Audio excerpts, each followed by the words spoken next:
తండ్రి నాయన, ఎవరు సమీపప్రాంతేశులు అమరత్వం కలిగిన దేవుడు, ఉన్నత స్థలంలో నివసించే దేవుడు తండ్రి. పాపులమైన మా కొరకు తండ్రి, మేము నశిస్తుపోతున్నప్పుడు తండ్రి వెదకి రక్షించడానికి ఈ లోకంలోకి వచ్చిన దేవుడు తండ్రి. నాయన, దీనుడిగానో వ్యక్తుడిగానో తగ్గించుకొని వచ్చావు ప్రభా. మరి నాయన, సిలువలో నాయన మా కొరకు నలగొట్టబడినందుకు నీకు వందనాలు చెల్లిస్తున్నాం తండ్రి. నువ్వు కార్చిన రక్తమును బట్టి వందనాలు చెల్లిస్తున్నాం ప్రభా. ఆ పరిశుద్ధ రక్తములో నిర్దోషమైన నిష్కలంకమైన గొర్రెపిల్ల రక్తములు మా పాపములు కడిగి మమ్మల్ని నాయన పరిశుద్ధులుగాను నీతివంతులుగా చేస్తుందాన్ని బట్టి నీకు వందనాలు చెల్లిస్తున్నాం తండ్రి. నీ రాజ్యవారసులుగా మమ్మల్ని చేస్తుందాన్ని బట్టి వందనాలు చెల్లిస్తున్నాం ప్రభా. నాయన, జగత్ పునాది వేయబడకముందే క్రీస్తు యేసులో మమ్మల్ని ఏర్పాటు చేసుకున్న నీ అనాది సంకల్పములు బట్టి నీకు వందనాలు చెల్లిస్తున్నాం తండ్రి. ఈ సమయంలో నేటి దినం పరిచర్య కొరకు ప్రార్థిస్తున్నాం ప్రభా. పరిచర్యను దీవించండి, ఆశీర్వదించండి ప్రభా. నాయన ప్రభా, ఈ బైబిల్ స్టడీలో నాయన తండ్రి మరి నాయన ఎహెస్కేల్ గ్రంథం ధ్యానించుండగా తండ్రి నాయన నీ మాటలు మాకు అనుగ్రహించమని ప్రార్థిస్తున్నాం ప్రభా. కృప చూపించండి. అలాగే నాయన పాటలు వాయించడంలో సహాయం తెచ్చేయండి. అలాగే నాయన వాక్యం అందించి దాసుని ప్రభా మీరే అభిషేకించి వాడుకోమని ప్రార్థిస్తున్నాం ప్రభా. నీ సింహాసనం నుంచి వాక్యము విడుదల దయచేయండి తండ్రి. సంఘానికి కావాల్సిన నాయన వర్తమానము మీరే అనుగ్రహించమని ప్రార్థిస్తున్నాం ప్రభా.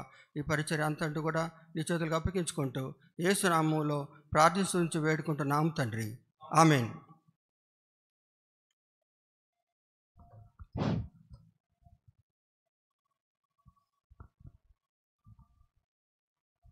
Before we start, let us sing song number 451. In old books, 391. 451 song number and 391 in old song books. Those who are helping in singing, please come forward. 451వ పాట, 357వ పాట పాత్ర పాట పుస్తకం నుంచి.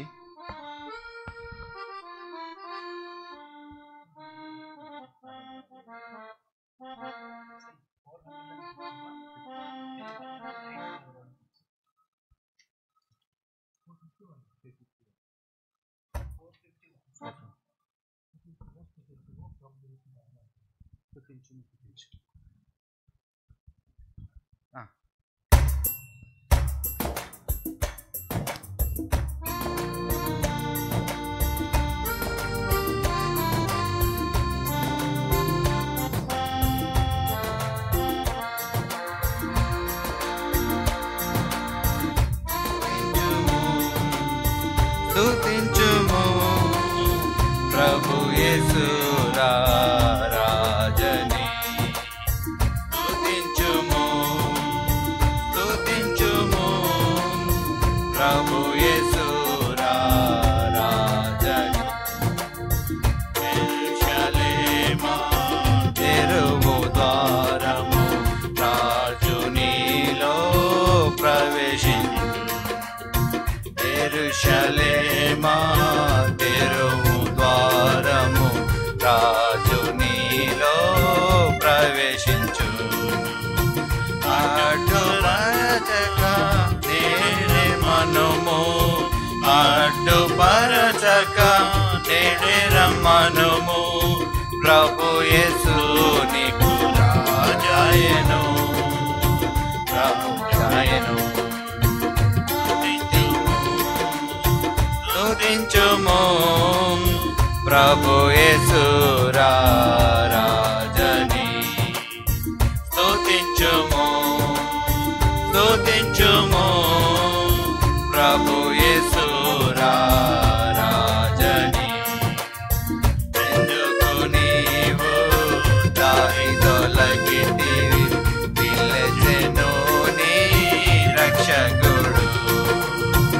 ఎందుకు నీవు దారి తొలగితివి, పిలిచెను నీ రక్షకుడు. దూరమునుండక తృణీకరింపక, దూరమునుండక తృణీకరింపక, అంగీకరించుము నీ రాజుగా.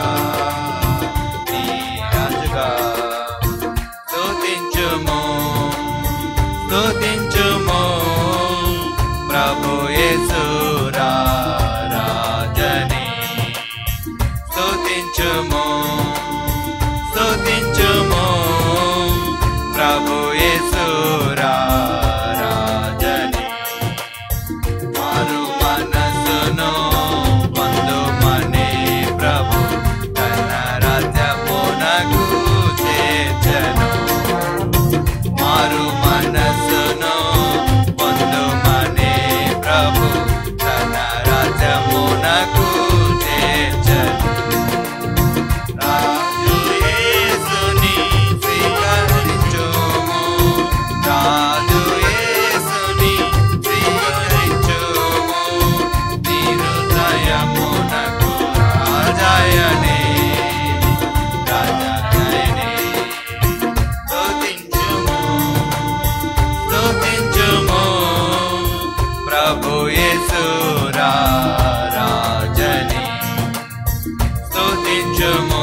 సౌందర్యమైనది ఆ గృహము.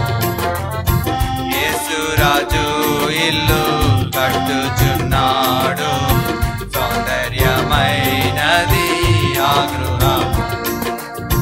మచ్చును బోలి కట్టుచున్నాడు, మచ్చును బోలి కట్టుచున్నాడు. ఆయనే ప్రభువు రారాజు, రారాజు. స్తుతించుము, స్తుతించుము ప్రభు యేసు రారాజని. స్తుతించుము, స్తుతించుము ప్రభు యేసు రారాజని. సజీవరాళ్లతో కట్టుచున్నాడు, ఆత్మ ద్వారానే చేయుచుండే. సజీవరాళ్లతో కట్టుచున్నాడు, ఆత్మ ద్వారానే చేయుచుండే. యాజకులముగా పూజింతమెప్పుడు, యాజకులముగా పూజింతమెప్పుడు. స్తుతికి యోగ్యుడు మన ప్రభువే, మన ప్రభువే. స్తుతించుము, స్తుతించుము ప్రభు యేసు రారాజని. స్తుతించుము, స్తుతించుము ప్రభు యేసు రారాజని. దైవ నివాస స్థలమౌనాట్లు కలసి నిర్మింపబడితిమి. దైవ నివాస స్థలమౌనాట్లు కలసి నిర్మింపబడితిమి. యేసు ప్రభుని నైపుణ్య హస్తము, యేసు ప్రభుని నైపుణ్య హస్తము నిర్మించెనిల్లు పూర్ణముగా, పూర్ణముగా. స్తుతించుము, స్తుతించుము ప్రభు యేసు రారాజని. స్తుతించుము, స్తుతించుము ప్రభు యేసు రారాజని. Song number 408 in old books 355. పాట సంఖ్య 408, పాత పాటల పుస్తకంలో 355.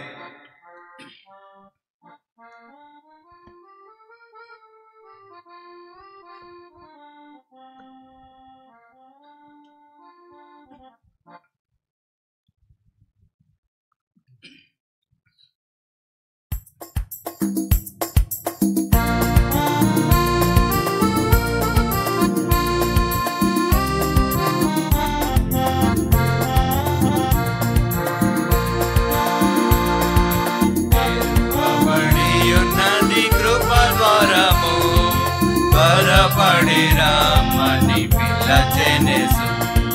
తెరువబడి ఉన్నది కృప ద్వారము, త్వరపడి రమ్మని పిలచెనెసు. ఎవరును నశింపవలదాని ఓరిమి ప్రభువు వహించును. ఎవరును నశింపవలదాని ఓరిమి ప్రభువు వహించును.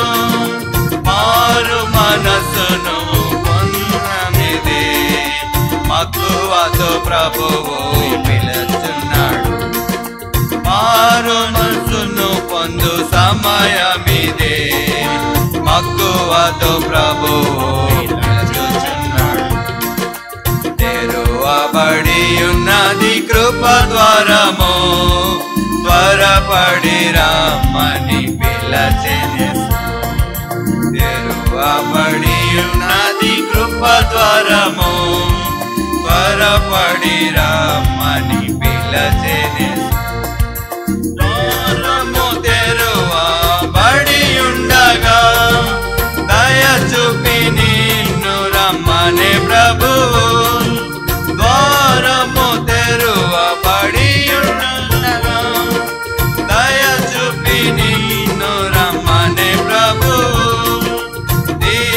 నీవు అంగీకరించిన దేవుని దీవెనలు పొందెదవు.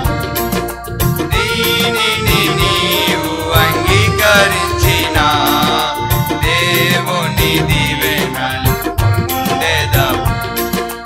తెరువబడి ఉన్నది కృప ద్వారము, త్వరపడి రమ్మని పిలచెనేసు.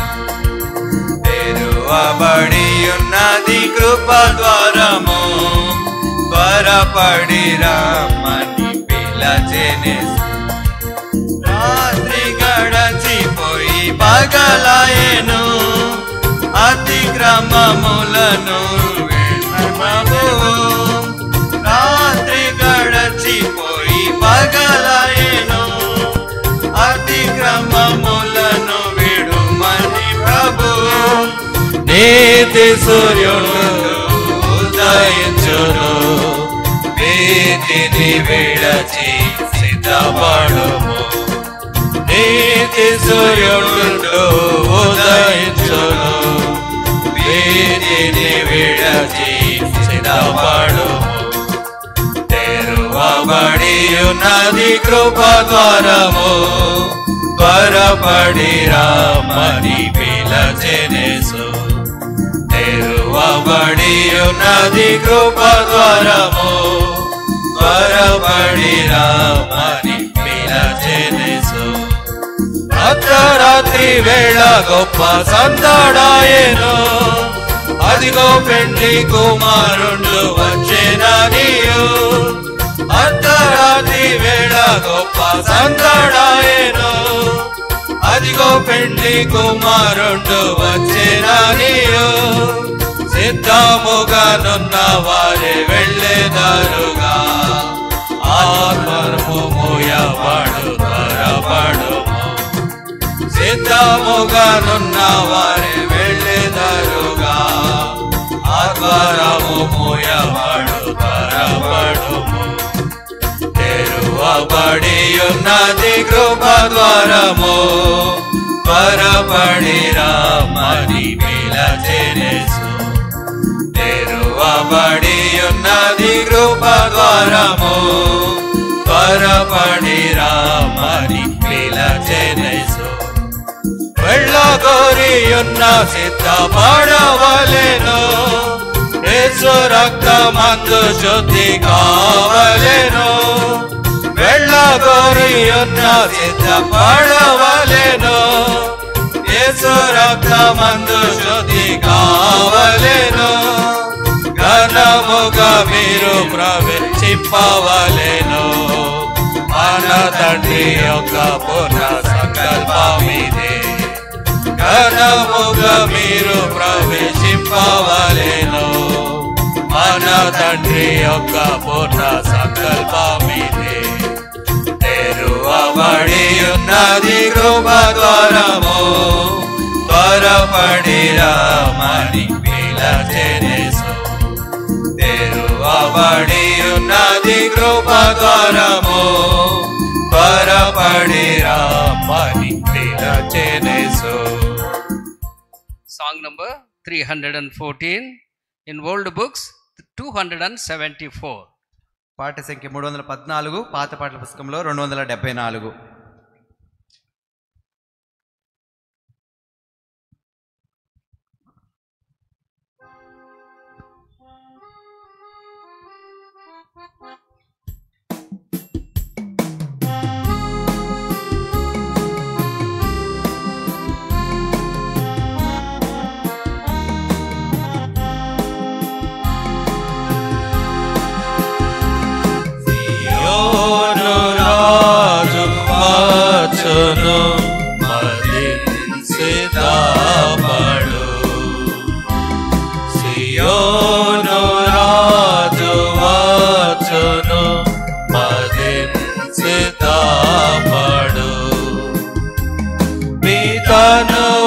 శుద్ధి చేయుడి మీ రాజు కోరకే మీ తనువుల్ శుద్ధి చేయుడి మీ రాజు కోరకే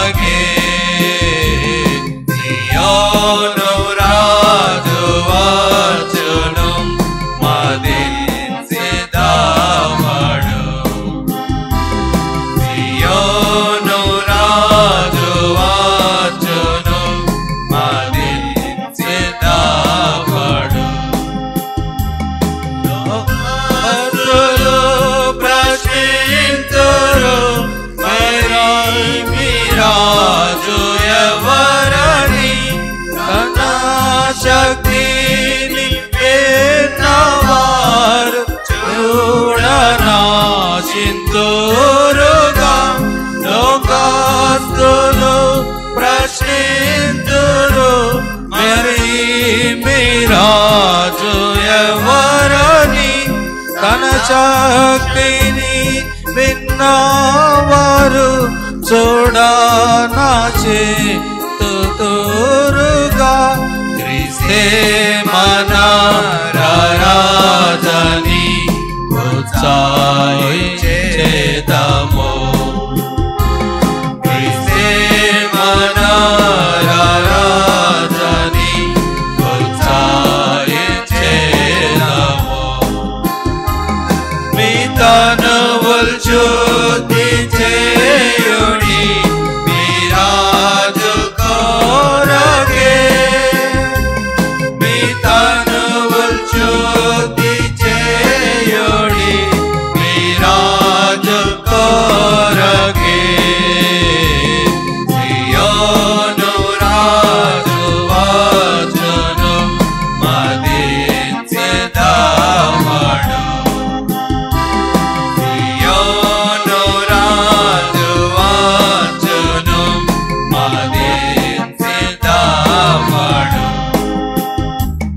వాహనము ఎన్నియున్న కర్తవ్యమును ఎక్కెను తానెవరి ఇంట నుండెనో వారిని ఉద్ధరించెను వాహనములు ఎన్నియున్న కర్తవ్యమును ఎక్కెను తానెవరి ఇంట నుండెనో వారిని ఉద్ధరించును పరీక్షించ ఆయనలో చేర్చుకొనియదు పరీక్షించ ఆయనను చేర్చుకొనియదు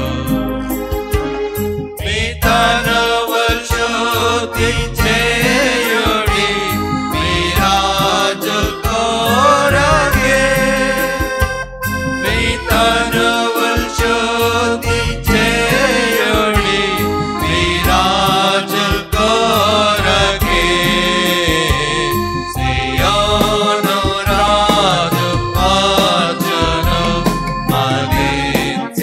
మదించెదమడు సియోను రాజు వచ్చును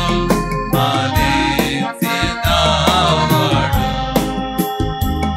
యేసుని స్వీకరించెడు వారెగుదు రాయానతో తృణీకరించు వారలు నశింతురు నికాంబుగా యేసుని స్వీకరించెడు వారెగుదు రాయానతో తృణీకరించు వారలు నశింతురు నికాంబుగా ప్రాముఖ్యమో ప్రశ్న ఇది యోచించి చూచుకో ప్రాముఖ్యమో ప్రశ్న ఇది యోచించి చూచుకో మీ తనువుల్ శుద్ధి చేయుడి మీ రాజు కోరగే మీ తనువుల్ శుద్ధి చేయుడి మీ రాజు కోరగే సియోను రాజు వచ్చును మదించెదమడు సియోను రాజు వచ్చును మదించెదమడు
Now Brother Chandrasekhar is in our midst. He will bring word for Bible study. మన మధ్యలో సోదరుడు చంద్రశేఖర్ గారు ఉన్నారు. ఆయన మనకు వాక్యం అందిస్తారు.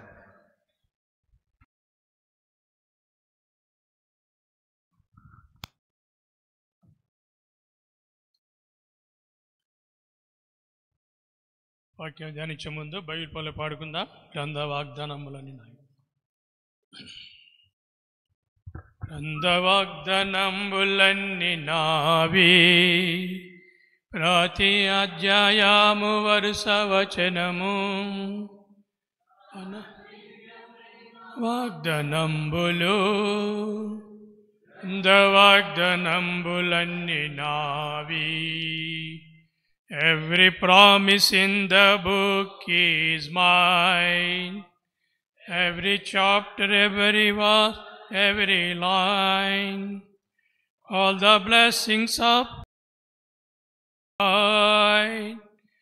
Every promise in the book is mine. సాయంకాల సమయం బైబిల్ పఠనం కోసం యెహెజ్కేలు గ్రంథం 34 అధ్యాయం.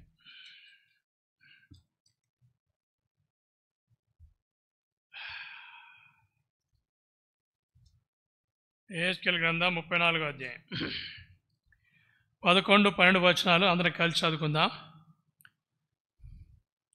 యెహెజ్కేలు గ్రంథం 34 అధ్యాయం 11-12 వచనాలు అందరం కలిసి చదువుకుందాం.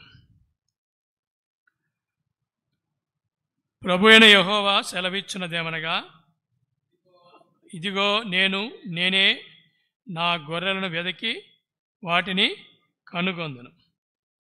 తమ గొర్రెలు చెదిరిపోయినప్పుడు కాపరులు వాటి వెతికినట్లు నేను నా గొర్రెలను వెతికి చీకటి గల మబ్బు దినమందు ఎక్కడికెక్కడికి అవి చెదిరిపోయినో అక్కడి నుండి వాటిని తప్పించి.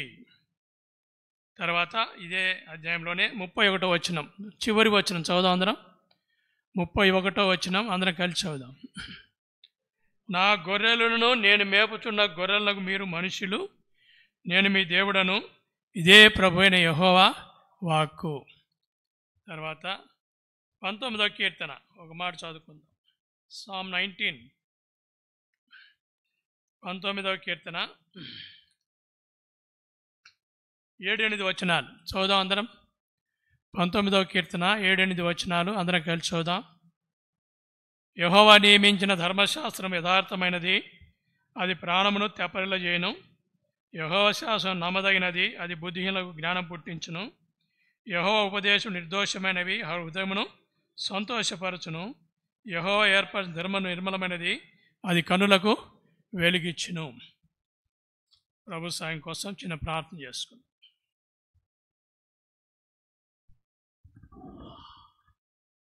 మహాపరిశుద్ధుడు మహోన్నతుడని మా పరలోకపు తండ్రి, నిత్య నివాసి అయిన దేవా, మానవుడు సమీపం ప్రాణి తేజస్తో అమరత్వం కలిగిన తండ్రి, అద్భుతములు ఆశ్చర్యకార్యములు జరిగించు మహారాజా, మారని మార్పు చెందని దేవా, వాగ్దానం ఇచ్చి నెరవేర్చు దేవా, నిబంధనను జ్ఞాపకం చేస్తున్న తండ్రి, యేసు ప్రభు వారి శ్రేష్టమైన నామములో మీకు వందనాలు చెల్లిస్తున్నాం. సాయంకాల సమయంలో మౌంట్ హెర్మోన్లో తండ్రి నీ ముఖదర్శనం చేసుకొని పాదాలు ముద్దు పెట్టుకునే భాగ్యం మరొకసారి మాకు ఇచ్చినందుకు వందనాలు దేవా. నీ దయా వాత్సల్యం కరుణ మరొకసారి మేము జ్ఞాపకం చేసుకుంటున్నాం. ఈ దేవుడు సదాకాలం మనకు దేవుడుగా ఉన్నాడు, మరణం వరకు ఆయన మనల్ని నడిపించిన మాటను బట్టి వందనాలు. నీ సరిహద్దులో సమాధానం కలిగేవాడు ఆయనే, మంచి గోధులతో తృప్తిపరచువాడు ఆయనే అని చెప్పినందుకే వందనాలు. ప్రియమైన తండ్రి, మరొకసారి నీ మందిర సమృద్ధిలో మేము అనుభవించారు, మేము సిద్ధపరిచిన వందనాలు. మరి ఈ యొక్క బైబిల్ స్టడీ కోసం వచ్చిన మా పిల్లలందరినీ బట్టి వందనాలు. మార్గంలో త్వరబెట్టము, నడిపించము. పాటల ద్వారా నీకు మహిమ కలిగినందు వందనాలు. చదవని వాక్యం ద్వారా మాతో మాట్లాడండి. నీ దాసునన్ను సిరుచాటు మరుపరచండి తండ్రి. నీ ధర్మశాస్త్రం నందు ఆశ్చర్యమైన సంగతి చూసినట్లు నా కన్నులు మా కన్నులు తెరవమని ప్రార్థిస్తున్నాం తండ్రి. శక్తివంతమైన మాటలు, జీవం గల మాటలు మా జీవితాన్ని నడిపించేటివి, మాకు జ్ఞానం ఇచ్చేటివి తండ్రి. మా జీవిత యాత్రను కొనసాగింపజేసే నీ జ్ఞానం గల మాటలు మేము ధ్యానించడం సహాయం చేయం. ప్రియమైన అయోగ్యమైన నన్ను సిలువచాటు మరుపరచండి. నీ రక్తపక్షి జీవితాన్ని తీసుకొస్తున్నాను. నీ మాటలు స్పష్టంగా పలకడానికి సహాయం చేయండి. 34 అధ్యాయం కొన్ని తలంపులు ధ్యానించడానికి సహాయం చేయని ప్రార్థిస్తున్నాం. ప్రియమైన తండ్రి, మత్తయి సువార్త 10:20 లూకాసు వార్త 12:12, యోహాను వార్త 3:34 ఇవ్వని వాగ్దానాలు జ్ఞాపకం చేసుకుంటున్నాం. మమ్మల్ని తగ్గించుకుంటూ నీ నామం హెచ్చిస్తూ నీకే మహిమ ఘనత ప్రభలు అర్పిస్తూ త్వరలో రానైన యేసు ప్రభు నామంలో స్తుతించి ప్రార్థించి బ్రతిమాలి వేడుకొంచున్నాం తండ్రి, ఆమేన్.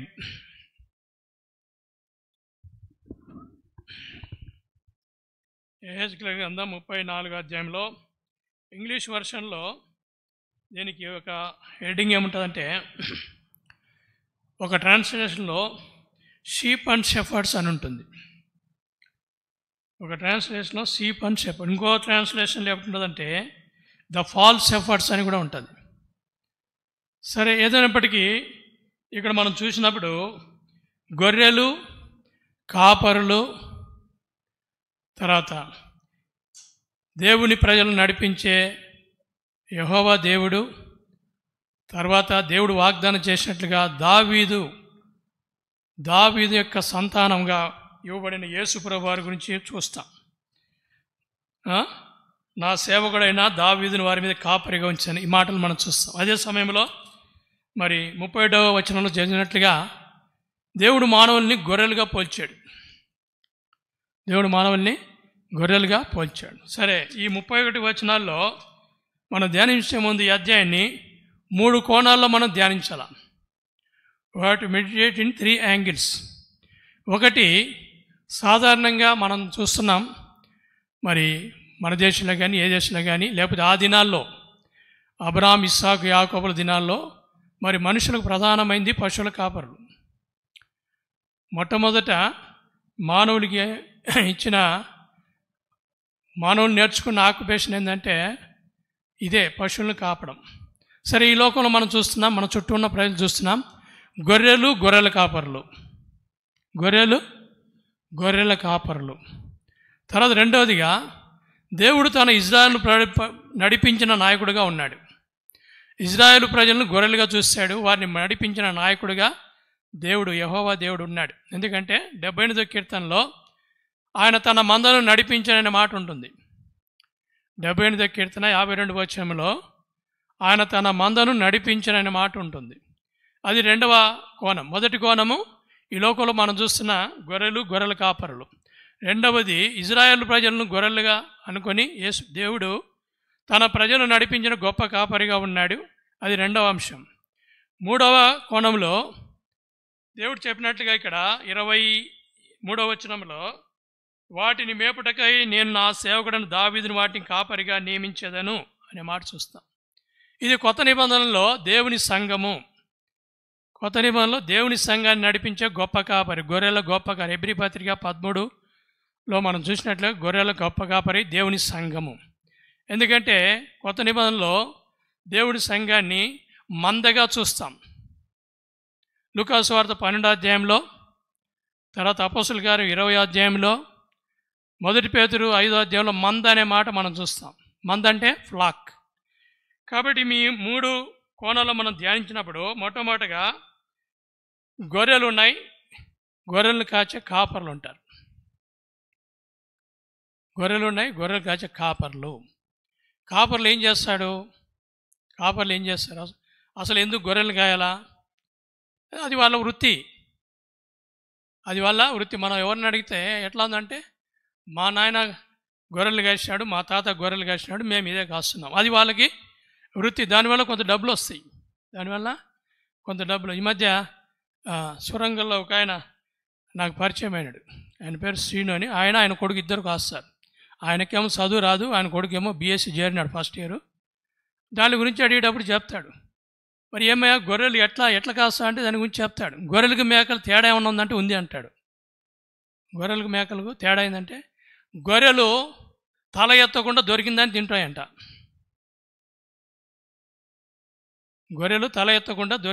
గడ్డిని తింటా ఉంటాయి. మేకలు అట్లా కాదు. చెట్టు కొమ్మలు ఇరిగినా సరే అందుకొని దాని పాడైనా సరే ఆ చివరి కొమ్మలు చిటారు దాంట్లో పట్టుకొని ప్రయత్నం చేస్తాయి. ఒక రకంగా చూస్తే గొర్రెలు సాధు జంతువులు, మేకలు సాధు జంతువులు కాదు. మేకలు సాధు జంతువులు కాదు. అట్లాగే ఇంకా మనం చూసినప్పుడు దానికి వాటికి భేదాలు కూడా ఉన్నాయి. ఒకటేమో 5 నెలలకి పిల్లల్ని పెడుతుంది, ఇంకోటేమో మానవులాగా 9 నెలలు పెడుతుంది. కాబట్టి ఇట్లా రకరకాలు ఉన్నాయి. ఈ గొర్రెలు ఎందుకంటే మాకు వృత్తి అది, మేము మనకి ఒక వయసు వచ్చిన తర్వాత దాన్ని అమ్మేస్తాం.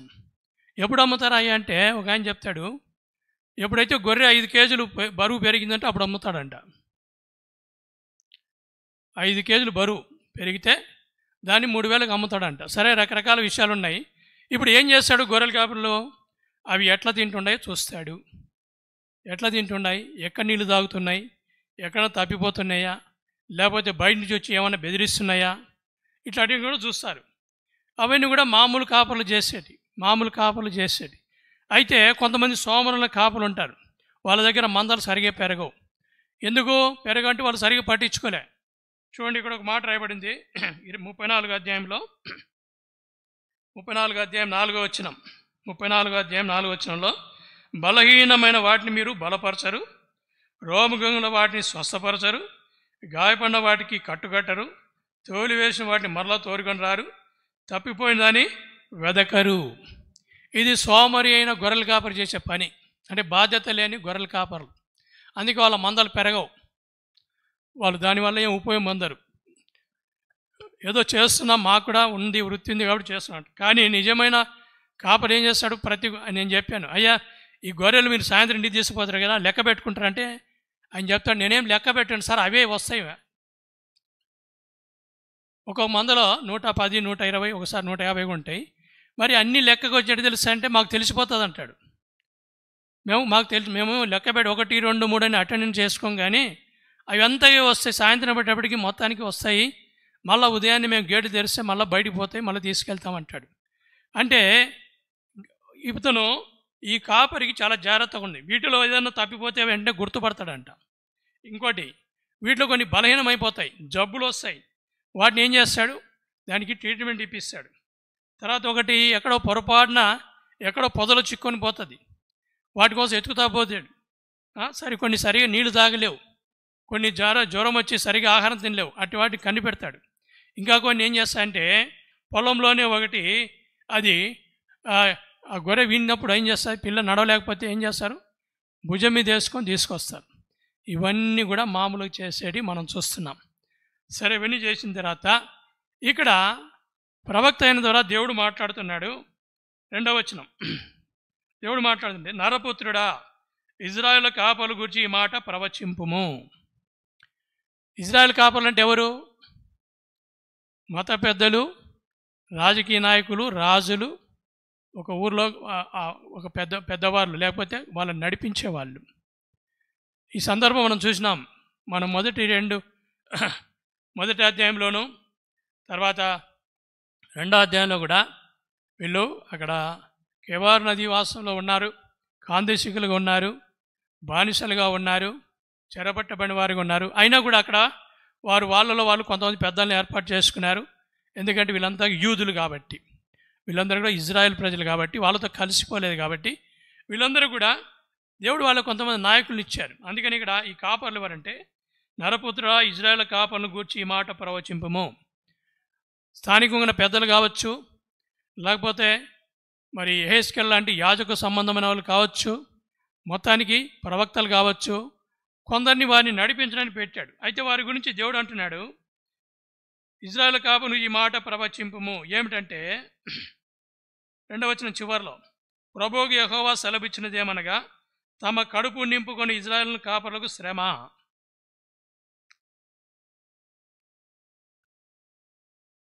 తమ కడుపు నింపుకొని ఇజ్రాయెల్ కాపర్లకు శ్రమ.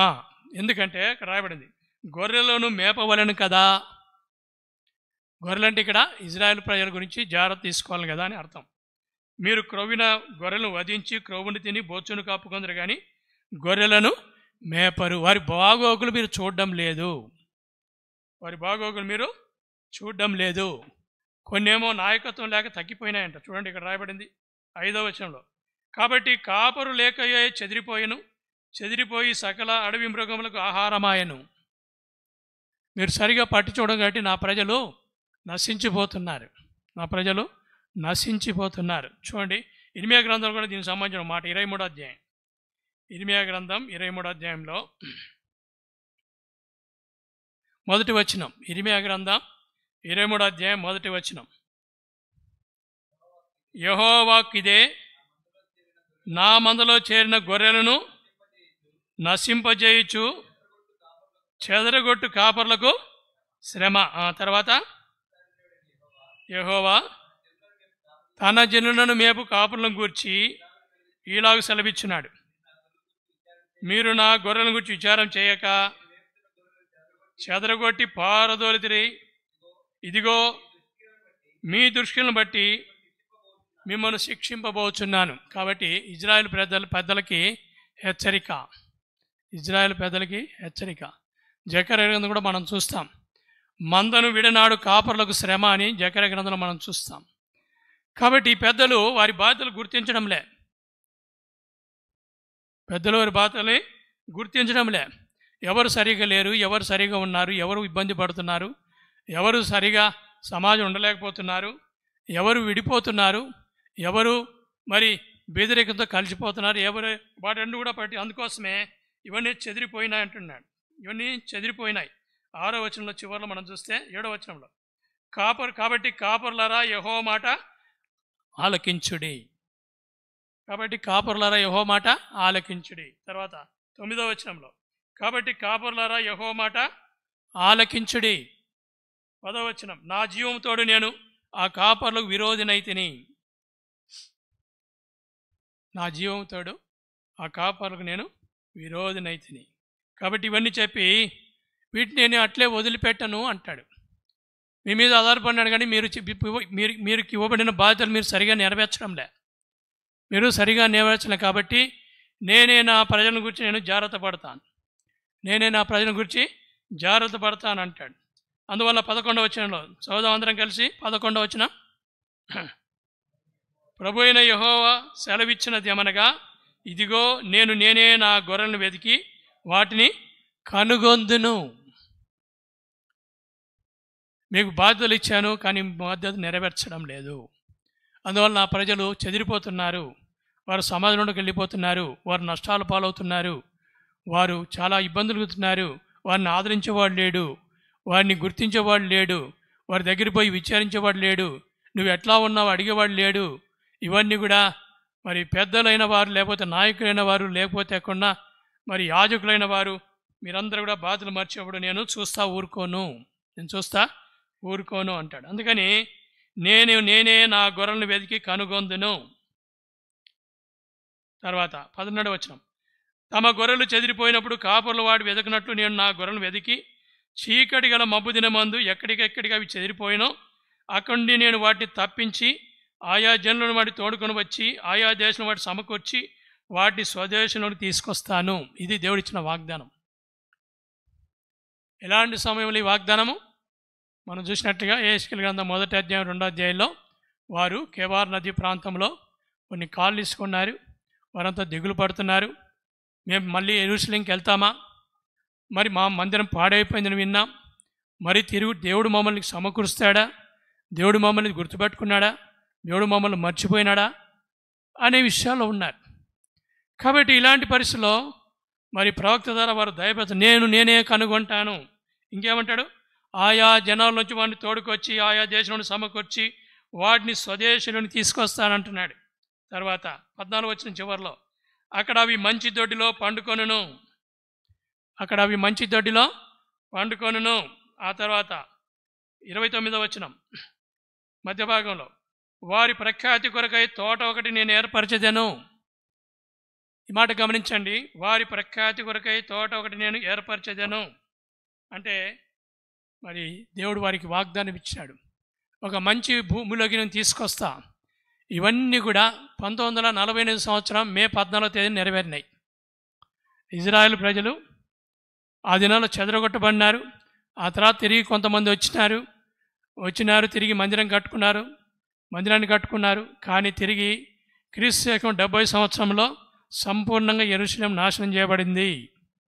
రోమా సైనికుల ఆధిపత్యంలో వీరు పదే తిరుగుబాటు చేస్తున్నారు కాబట్టి, వీరు మాట వినడం లేదు కాబట్టి, వీరు సొంత ధర్మశాస్త్రం అంటారు కాబట్టి, వీరు మామూలు ప్రజలతో కలిసిపోలేదు కాబట్టి, వారిని చాలా శిక్షించారు కాబట్టి అది యేసుప్రభువు చెప్పిన ప్రవచనం నెరవేరింది. ఇదిగో చూడండి, రాయి మీద రాయి ఉండకుండా మొత్తం యెరూషలేం నాశనమైతని మనం యేసుప్రభు సువార్తలు చూస్తాం. అది క్రీస్తు శకం 70 సంవత్సరంలో నెరవేరింది. అందువలన ప్రియమైన వాళ్ళరా, వారంతా ప్రపంచంలో నలుమూలలో చెదరగొట్టబడ్డారు. ప్రపంచంలో నలుమూల చెదరగొట్టబడ్డారు. చెదరగొట్టబడి ముఖ్యంగా యూరోప్ కంట్రీస్లో వాళ్ళు చాలా చోట్ల చెదిరిపోయినారు. స్పెయిన్ కావచ్చు, ఇంగ్లాండ్ కావచ్చు, ఫ్రాన్స్ కావచ్చు, జర్మనీ కావచ్చు, పోలాండ్ కావచ్చు, బల్గేరియా కావచ్చు, రష్యా కావచ్చు. కానీ ఇవన్నీ కూడా తర్వాత నేను వారిని ఇక రాయబడినట్టుగా 29లో వారి ప్రఖ్యాతి కొరకై తోట ఒకటి ఏర్పరిచేదను. తర్వాత 14 వచ్చిన చివరిలో నేను మంచి మేతగల చోట వాటి మేపెదను, ఇజ్రాయేల్ యొక్క ఉన్నతాల వాటికి దొడ్డి ఏర్పడను, అక్కడ మంచి దొడ్డిలో పండుకొనును. ఇవన్నీ కూడా చేస్తా అని చెప్పాడు. అది 1948 సంవత్సరం మే నెల 14వ తారీఖున ఇజ్రాయెల్ దేశంగా ఆవిర్భించినప్పుడు నెరవేరింది.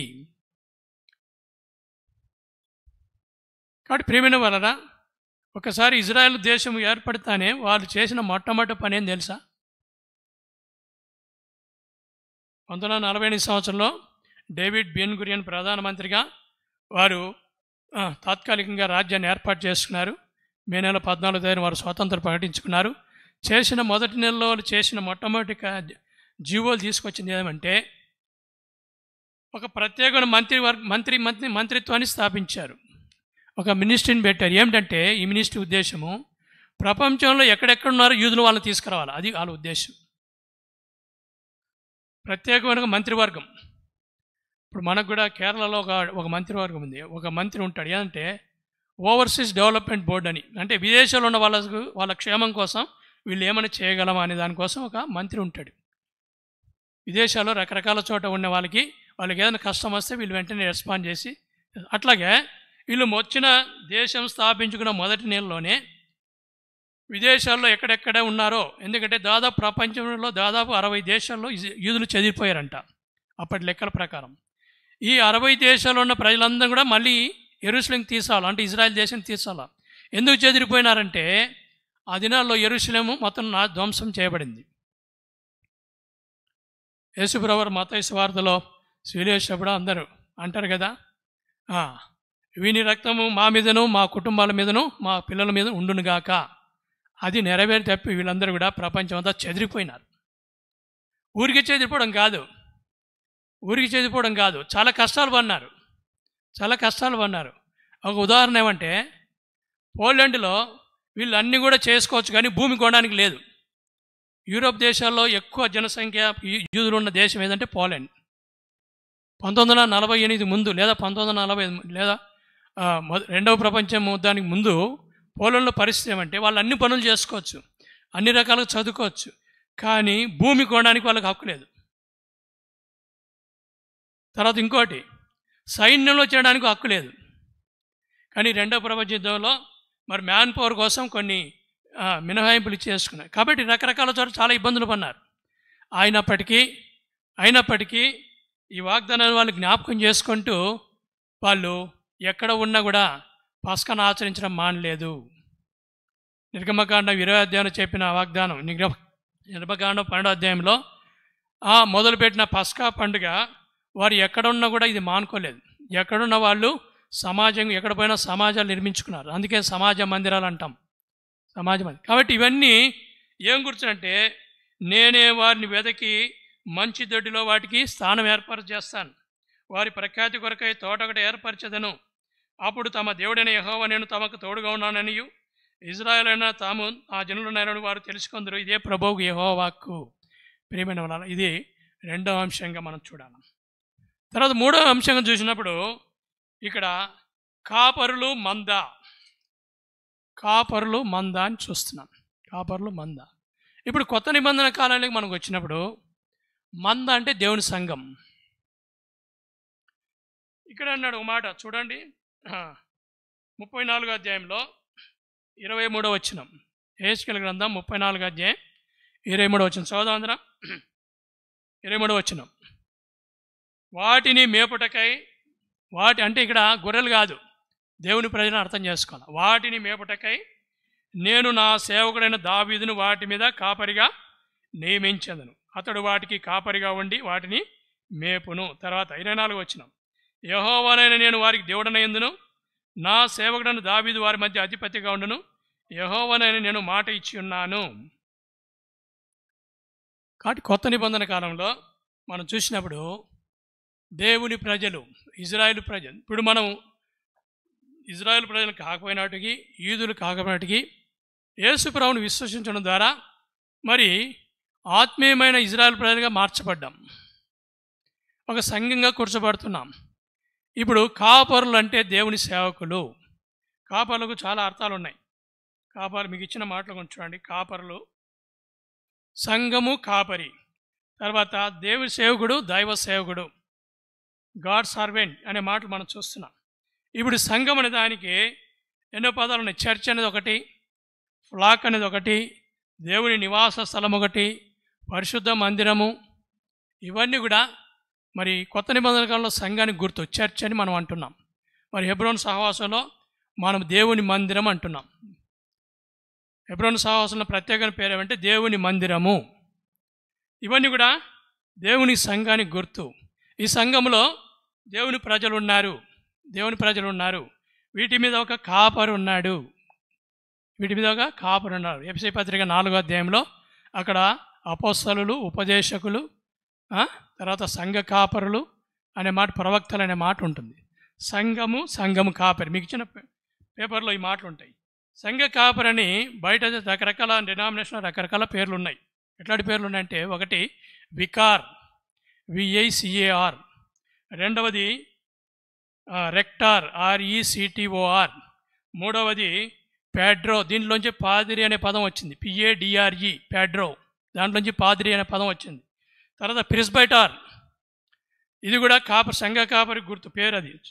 తర్వాత చాప్లైన్, CHAPLAN, ఎవరైనా ప్రభుత్వం దగ్గర అనుమతి తీసుకొని కర్మాగారాలు అంటే కారాగారాల్లో, జైళ్ళలో పరిచర్యడానికి లైసెన్స్కి అప్లై చేసుకుంటే ఆ వ్యక్తిని చాప్లైన్ అంటారు, ఆ వ్యక్తిని చాప్లైన్ అంటారు. తర్వాత బిషప్, ఇది కూడా సంఘ కాపరికి పర్యాయపదం. తర్వాత హోలీ జో, HOLYJOE, హోలీ జో. తర్వాత అబ్బే, ABBE, అబ్బే, ఇది కూడా సంఘ కాపరి గుర్తు. తర్వాత షెఫర్డ్, తర్వాత స్టివర్డ్. తర్వాత హెబ్రీ భాషలో దీనికి కాపరికి 2 పదాలు ఉన్నాయి. ఒకటి రాహా అనేది ఒకటి, రెండోది కోహెన్, RAAHA రాహా, KOHN కోహెన్ అనేది 2 పదాలు కూడా కాపర్లకు గుర్తు. తెలుగులో గృహ నిర్వాహకుడు, సంఘ కాపరి, సంఘ పెద్ద. ఇప్పుడు మనం ఇవన్నీ కూడా మనం చూసిన బయట మన సంఘాల్లో అనేక డినామినేషన్లు ఈ పేర్లు వాడుతున్నారు.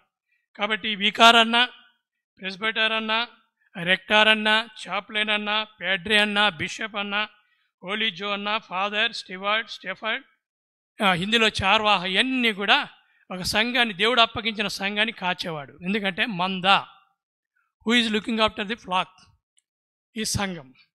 కాబట్టి అదే సమయంలో దైవ సేవకుడు అనే మాట ఉంది. మన హెబ్రోను సమాజంలో మనం గాడ్ సర్వెంట్ అనే పదం వాడుతున్నాం, అవునా కదా? హెబ్రోను సమాజంలో గాడ్ సర్వెంట్, దైవ సేవకుడు.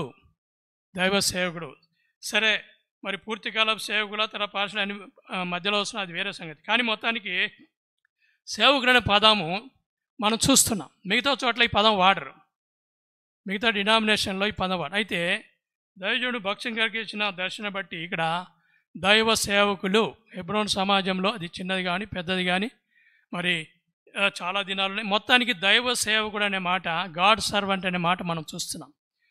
కాబట్టి గాడ్ సర్వెంట్ అనే మాట మనం చూస్తే అనేక చోట్ల పాత నిబంధనలు, కొత్త నిబంధనలు కూడా ఈ పదం కనిపిస్తాం మనకి. మీకు ఇచ్చిన దాంట్లో చూడండి, 1 సమూయేలు గ్రంథం 3:10 మరి సమూయేలు చెప్తాడు, నీ దాసుడు ఆలకించుచున్నాడు, సెలవిమ్ము అని.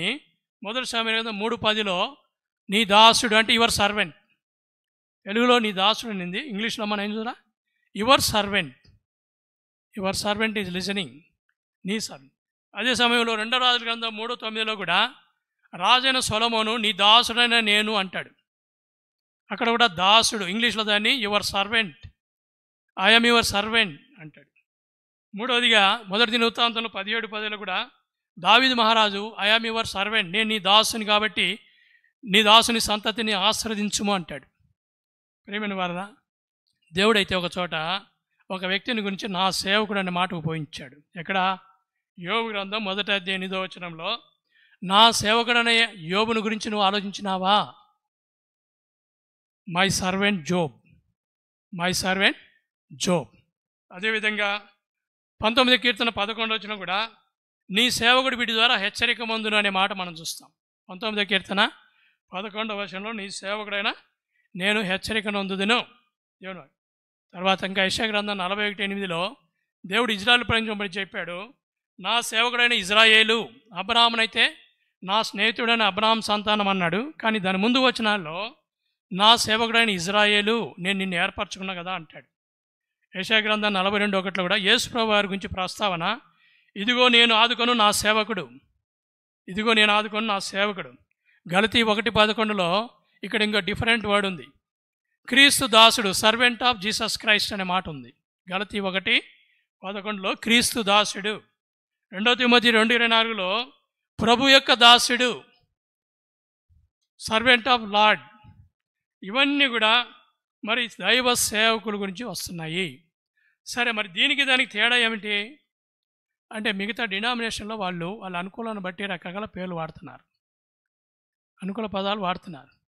నిజానికి రోమాలో ఉండే సంఘ కాపరి, రోమన్ కాపరిని వాళ్ళు బిషప్ అంటున్నారు. కానీ వాళ్ళు ఏమంటారు? ప్రత్యేకంగా రోమలో ఉండే కాపరిని పోప్ అన్నారు.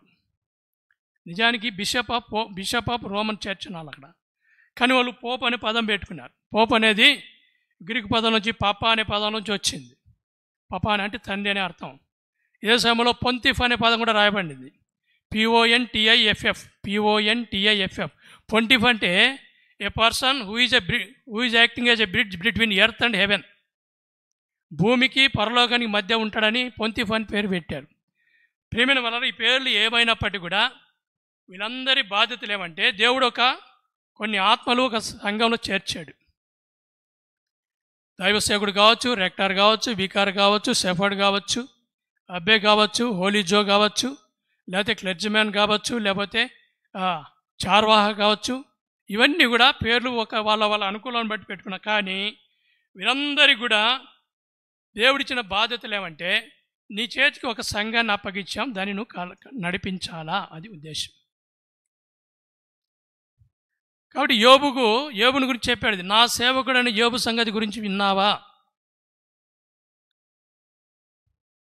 దేవుని మాటలు ఇతరులకు చెప్తూ దేవుని మార్గంలో నడుస్తున్నాడు కాబట్టి నా సేవకుడు అని చెప్పాడు. అట్లాగే మరి యెషయా గ్రంథం 41లో కూడా నా సేవకుడైన ఇజ్రాయేలు, నా సేవకుడైన ఇజ్రాయేలు. యెషయా గ్రంథం 42లో కూడా నేను ఆదుకొను నా సేవకుడైన నా సేవకుడు అని యేసు ప్రభువు గురించి చెప్పబడింది అక్కడ.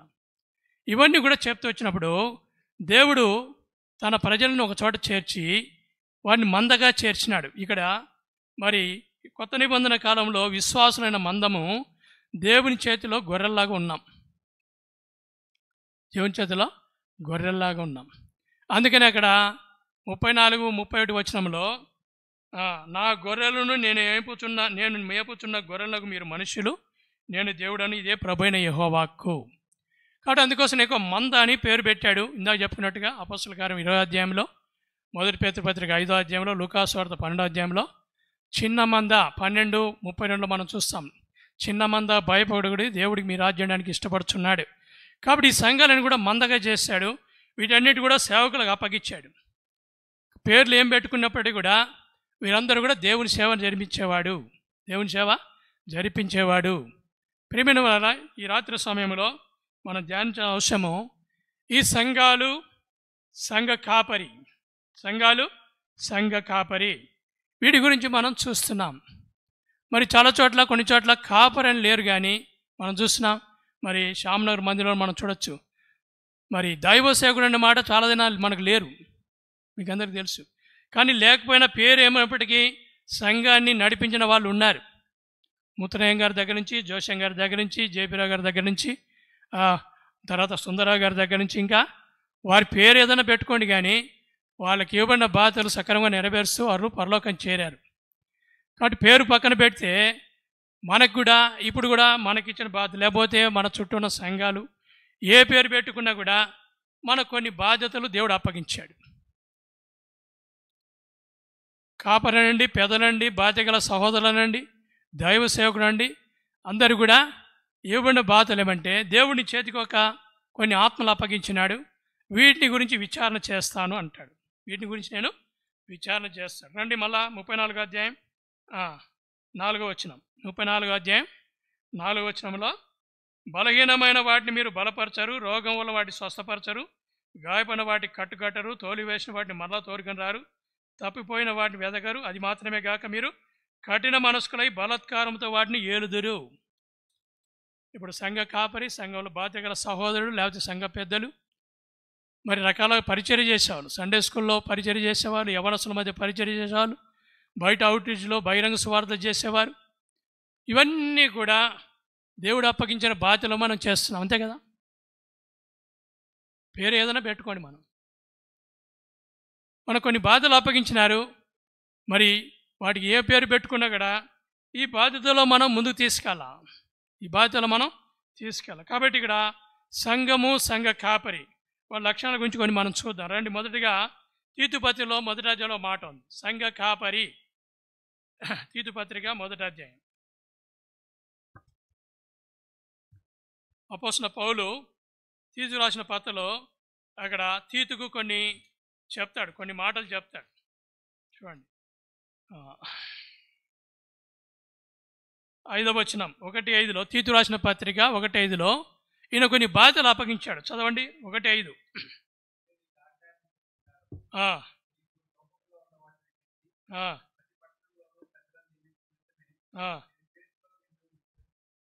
తీతు భక్తుడు, మరి అపోస్తలుడైన పౌలు శిష్యుడిగా ఉన్నాడు. క్రేతులో ఆయనకు బాధ్యతలు అప్పగించారు. క్రేతు అనే చిన్న ద్వీపం, ఆసియా మైనర్కి ఇప్పుడున్న టర్కీ దగ్గరలో ఉన్న క్రేతు అనే చిన్న ద్వీపం. అక్కడ సంఘం ఉంది. ఆ సంఘంలో బాధ్యతలు అప్పగించాడు. బాధ్యతలు అప్పగించి కొన్ని ఇన్స్ట్రక్షన్స్ ఇస్తాడు ఎట్లా ఉండాలనేది. చూడండి 7వ వచనం 1:7. ఎందుకనగా అధ్యక్షుడు, ఇక్కడ మనము సంఘ కాపరి అని పేరు పెట్టుకుందాం. ఇంగ్లీష్లో బిషప్ అనే మాట ఉంది, చదవండి. దేవుని గృహ నిర్వాహకుని వలె నిందారహితుడై ఉండవలెను. అతడు స్వేచ్ఛాపరును, ముక్కోపియు, మద్యపానియు, కొట్టివాడును, దుర్లాభము అపేక్షించువాడు కాక. ఈ 2 భాగాలు ఉన్నాయి. మొదటి భాగంలో 7వ వచనంలో అధ్యక్షుడు దేవుని నిర్వాహకుని వలె నిందారహితుడై ఉండవలెను, అది ఒకటి. ఆ తర్వాత మిగతా విషయాల్లో స్వేచ్ఛాపరుడు కాకూడదు, అది అర్థం. స్వేచ్ఛాపరుడు కాకూడదు, ముక్కోపి కాకూడదు, మద్యపాని కాకూడదు, కొట్టువాడు కాకూడదు, దుర్లాభం అపేక్షించు కాకూడదు.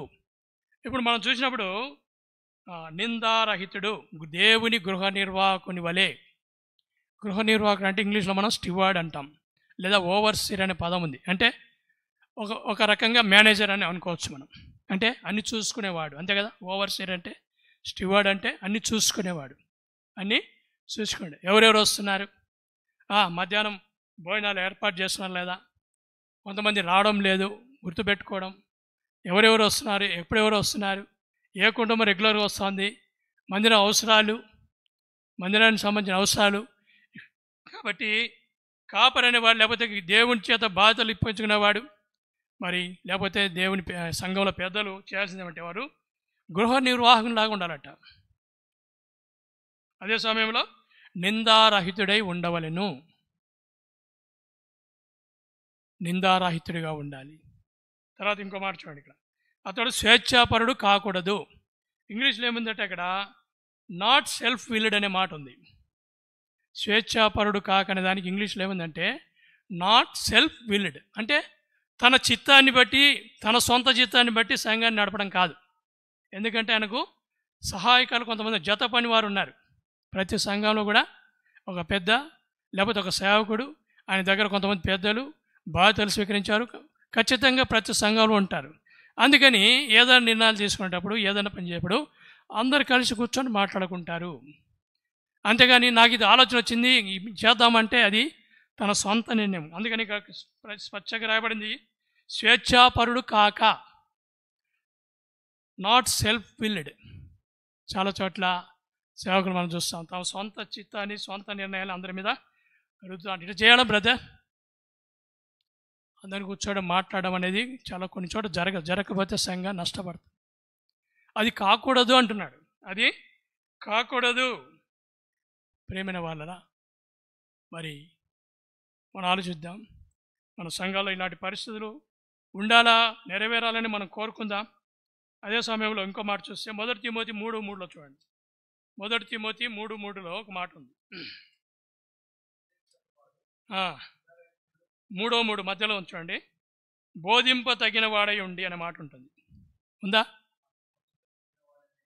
బోధింప తగిన వాడునై అంటే బోధ చేయాలి. ఎవరికి? వచ్చిన వాళ్ళందరికీ దేవుని వాక్యం చెప్పాలి. అందుకని యేసుప్రభువు వారు యోహాను సువార్త 21వ అధ్యాయంలో రెండోసారి కనపరిచినప్పుడు పేతురుని ఏమంటాడు? నా గొర్రెల్ని కాయి, నా గొర్రెల్ని మేపు అని చెప్తాడు. చివరిగా పేతురుకి చెప్పాడు. వచ్చిన గొర్రెలకి ఆహారం పెట్టాల. ఏ ఆహారము? వాక్యమనే ఆహారం. అంటే అప్పుడు ఇక్కడ దైవ సేవకుడు కానీ, లేకపోతే పెద్ద కానీ, లేకపోతే బాధ్యతలసాడు కానీ బోధింప తగిన వాడై ఉండి. కాబట్టి మన చేతిలో బైబిల్ ఉంది. తన బోధ బైబిల్ ప్రకారమే ఉండాలి. బైబిల్ ప్రకారం. ఒక చోట ఒక సేవకుడు ఇట్లా చెప్పాడు. ఎట్లా అంటే, దావీదు మహారాజు చాలా గొప్పవాడు, 127 సంవత్సరాలను పరిపాలించినాడని ఒకచోట చెప్పాడు.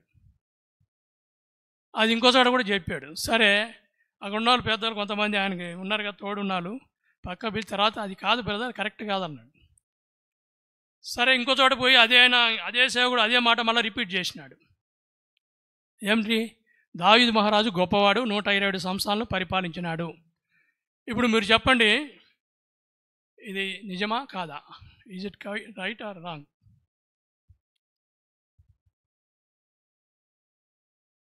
దావీదు మహారాజు 127 సంవత్సరాలు పరిపాలించాడా? అవునా కాదా? అవునంటే అవును, కాదంటే కాదు. ఇక్కడేం మార్కులు ఏం లేవు.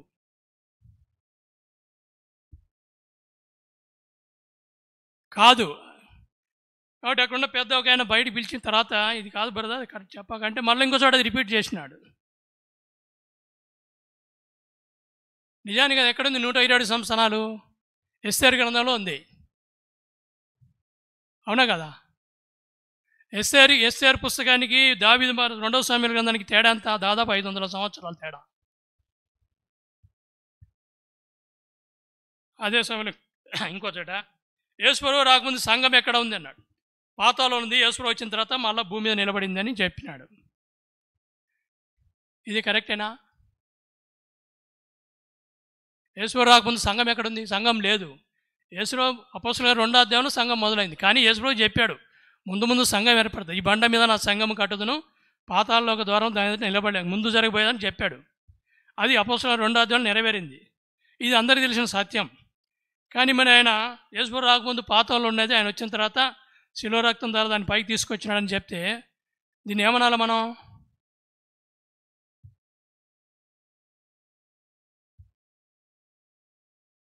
అందుకని ప్రియమైన వాళ్ళరా, ఇక్కడ రాయబడింది 1 తిమోతి పత్రిక 3:3 మధ్య భాగంలో బోధింప తగిన వాడై ఉండి. ఎవరైనా కరెక్ట్ చేసినప్పుడు దాన్ని స్వీకరించాలన్నా వద్దా? ఇది సరికాదని చెప్పినప్పుడు బైబిల్ చూసుకొని వెతకచ్చు. మనం కరెక్ట్ చేసుకుంటే సరిపోతుంది. కానీ కొంతమంది కరెక్ట్ చేసుకోరు. ఇప్పుడు విన్నవాళ్ళు ఏమంటారు? తర్వాత ఇంకొక తరం వాళ్ళ దగ్గర పెరిగిన వాళ్ళు ఈయన కూడా ఇదే మాట రిపీట్ చేస్తూ ఉంటారు. ఇంకో చోటికి పోయి ఇదే మాట రిపీట్ చేస్తూ ఉంటారు. కాబట్టి ప్రియమైన వాళ్ళరా, దైవ సేవకుడు లేకపోతే సంఘ కాపరి బోధింప తగిన వాడై ఉండి అనే మాట మనం గుర్తుపెట్టుకోవాలా. ఇదే మాట ఇంకో చోట చూడండి. 1 తిమోతి 4:16 మాట ఉంది. 1 తిమోతి 4:16 చదవండి.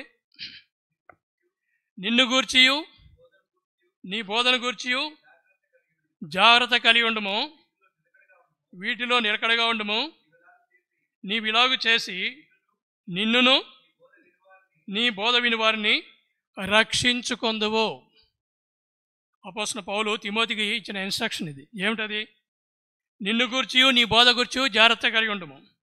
వీటిలో నిలకడగొండము. నీవు ఇలాగ చేసి నిన్నును నీ బోధ విని వారిని రక్షించుకొందువు. సంఘ కాపర్లు కానీ పెద్దలు కానీ ఎందుకు ఏర్పాటు చేసినంటే అనేక ఆత్మలు దేవుని మందిరాన్ని చేర్చాలా, చేర్చబడిన ఆత్మలు దేవుని సంఘంలో అభివృద్ధి పొందాలా, మంచి మేతతో తృప్తిపరచబడాలా, వారందరినీ దేవుని రాకడం సిద్ధపరచబడాలా, దేవుని మహిమ కోసం ఆ సంఘం పరిచర్య జరగాల. అంతేగాని ఇక్కడ మనుషుల తలంపులు ఇక్కడ కుదరవు, మనుషుల ఆలోచనలు కుదరవు. అందుకనే ఇక రాయబడింది, నిన్ను గూర్చి నీ బోధ గూర్చి జాగ్రత్త కలిగి ఉండము. ప్రియమైన వాళ్ళరా, ఇది సంఘ కాపరిగిబడిన బాధ్యతలో కొన్ని ముఖ్యమైన వాటి. ఇంకా మనం చూస్తే చూడండి, 1 పేతురు 5వ అధ్యాయంలో మాట ఉంది. 1 పేతురు 5వ అధ్యాయం చదవండి. బలిమి చేత కాక దేవుని చిత్త ప్రకారము ఇష్టపూర్వకంగాను దుర్లాభేక్షతో కాక సిద్ధ మనసుతోను మీ మధ్యన దేవుని మందను పై విచారణ చేయొచ్చు దానిని కాయుడి. బలిమి చేత కాక, నాట్ విత్ ఫోర్స్. విశ్వాసం బలం ఉపయోగించి ప్రెజర్ చేసి చేయడానికి కాదు వీలు. కాబట్టి దేవుని చిత్త ప్రకారము దేవుని చిత్తాన్ని కనుగొనాల. దుర్లాభేక్షతో కాక, ఏదైనా ఒక కార్యక్రమం చేస్తే, ఒక పరిచయం చేస్తే దాంట్లో నాకేమొస్తుంది అనుకుంటే ఇంకా దైవసేవకుడు తప్పిపోయినట్లే. మనకందరూ తెలుసు, మన సంఘాలు జరిగిన సంగతి. ఎప్పుడు కాదు, 18 ఏళ్ళ కింద జరిగిన సంగతి. ఒక సేవకుడు వచ్చాడు, ఆంధ్ర నుంచి తీసుకొచ్చారు. అర్జెంటుగా మనకు ఇక్కడ ఎవరు లేరని తీసుకొచ్చి పెట్టారు. చేవల్లో జరిగిన సంగతి చెప్తున్నా, పేర్లు అవన్నీ అవసరం లేదు. కానీ వచ్చాడు, 2 సంవత్సరాలు చాలా కష్టపడినాడు చేవలలో. ఎంత బాగా కష్టపడ, చాలా మరి మందిరం అభివృద్ధి పొందింది. 3 ఏళ్ళ తర్వాత అందరూ కూడా సంతోషపడినారు. 3 ఏళ్ళ తర్వాత అసలు రంగు బయటపడింది. ఆత్మల సంపాదన బదులు ఇంకో సంపాదన మొదలుపెట్టాను. పెద్దవాళ్ళకి తెలుసు, సీనియర్ బ్రదర్స్ తెలుసు ఈ మాట. ఆత్మల సంపాదన కాక ఇంకో సంపాదన మొదలుపెట్టాడు. దాన్ని ఎట్లా కట్ చేయాలని అర్థం కావడం లేదు. పెద్దలకి అర్థం కావడం, అక్కడ ఉన్న వాళ్ళకి అర్థం కాల. అయితే దేవుడు ఒక పరిష్కారం చూపించాడు. నేను చెప్పింది అర్థమైంది అనుకుంటా. దేవుడు దానికి ఒక పరిష్కారం చూపించాడు. ఎట్లా? ఆయనకి యాక్సిడెంట్ అయింది. టిప్పు సుల్తాన్ బ్రిడ్జ్ దగ్గర బైక్ కింద పడినాడు 2006 సంవత్సరంలో. ఆయన తీసుకెళ్ళి నిమ్స్లో అడ్మిట్ చేశారు. సరే, మళ్ళీ కోలుకున్నాడు. కోలుకున్న తర్వాత తిరిగి ఆయన వాళ్ళ ఊరికి పంపించాడు. ఇప్పుడు ఏమైందో మనకు తెలియదు, ఆయన ఎక్కున్నాడు మనకు తెలియదు. కానీ చాలా నష్టానికి గురైంది సంఘం ఆ దినాల్లో. ఆస్తుల సంపాదన కాకుండా, మరి ఆత్మల సంపాదన కాకుండా ఆస్తుల సంపాదన మొదలుపెట్టాడు.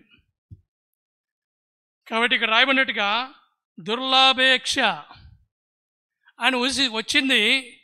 ఇక్కడ ఆత్మల సంపాదన, విశ్వాసును సిద్ధపరచాలా, విశ్వాసును బలపరచాలా, వాక్యం బోధించాలా, చుట్టూ గ్రామాల్లో సువార్త చేయాలా, సంఘం బలోపేతం చేయాలా, దేవుని రాజ్యం కోసం సిద్ధపరచాలా, ఇన్ని బాతులు పెట్టుకొని చివరికి ఏమైంది? వేరే దారిలోకి వెళ్ళిపోయాడు. కాబట్టి మనము ఏదో చేయాలని ప్రయత్నం చేసినా కానీ దేవుడు యొక్క సమస్య దానికి పరిష్కారం చూపించాడు. కాబట్టి ప్రేమైన వారలారా, దైవ సేవకుడు లేకపోతే సంఘ కాపరి ఇక్కడ చూపించినట్టుగా దుర్లాభేక్ష ఉంటే సంఘం నష్టపడిపోతుంది. తనప్పుడు ఆ తర్వాత తిరిగి సంఘం మామూలు స్థాయికి వచ్చింది, అది వేరే సంగతి. కానీ ఆయన జీవితం, ఆయన భవిష్యత్తు పాడైపోయింది. ఇప్పుడు ఎక్కడున్నాడో తెలీదు.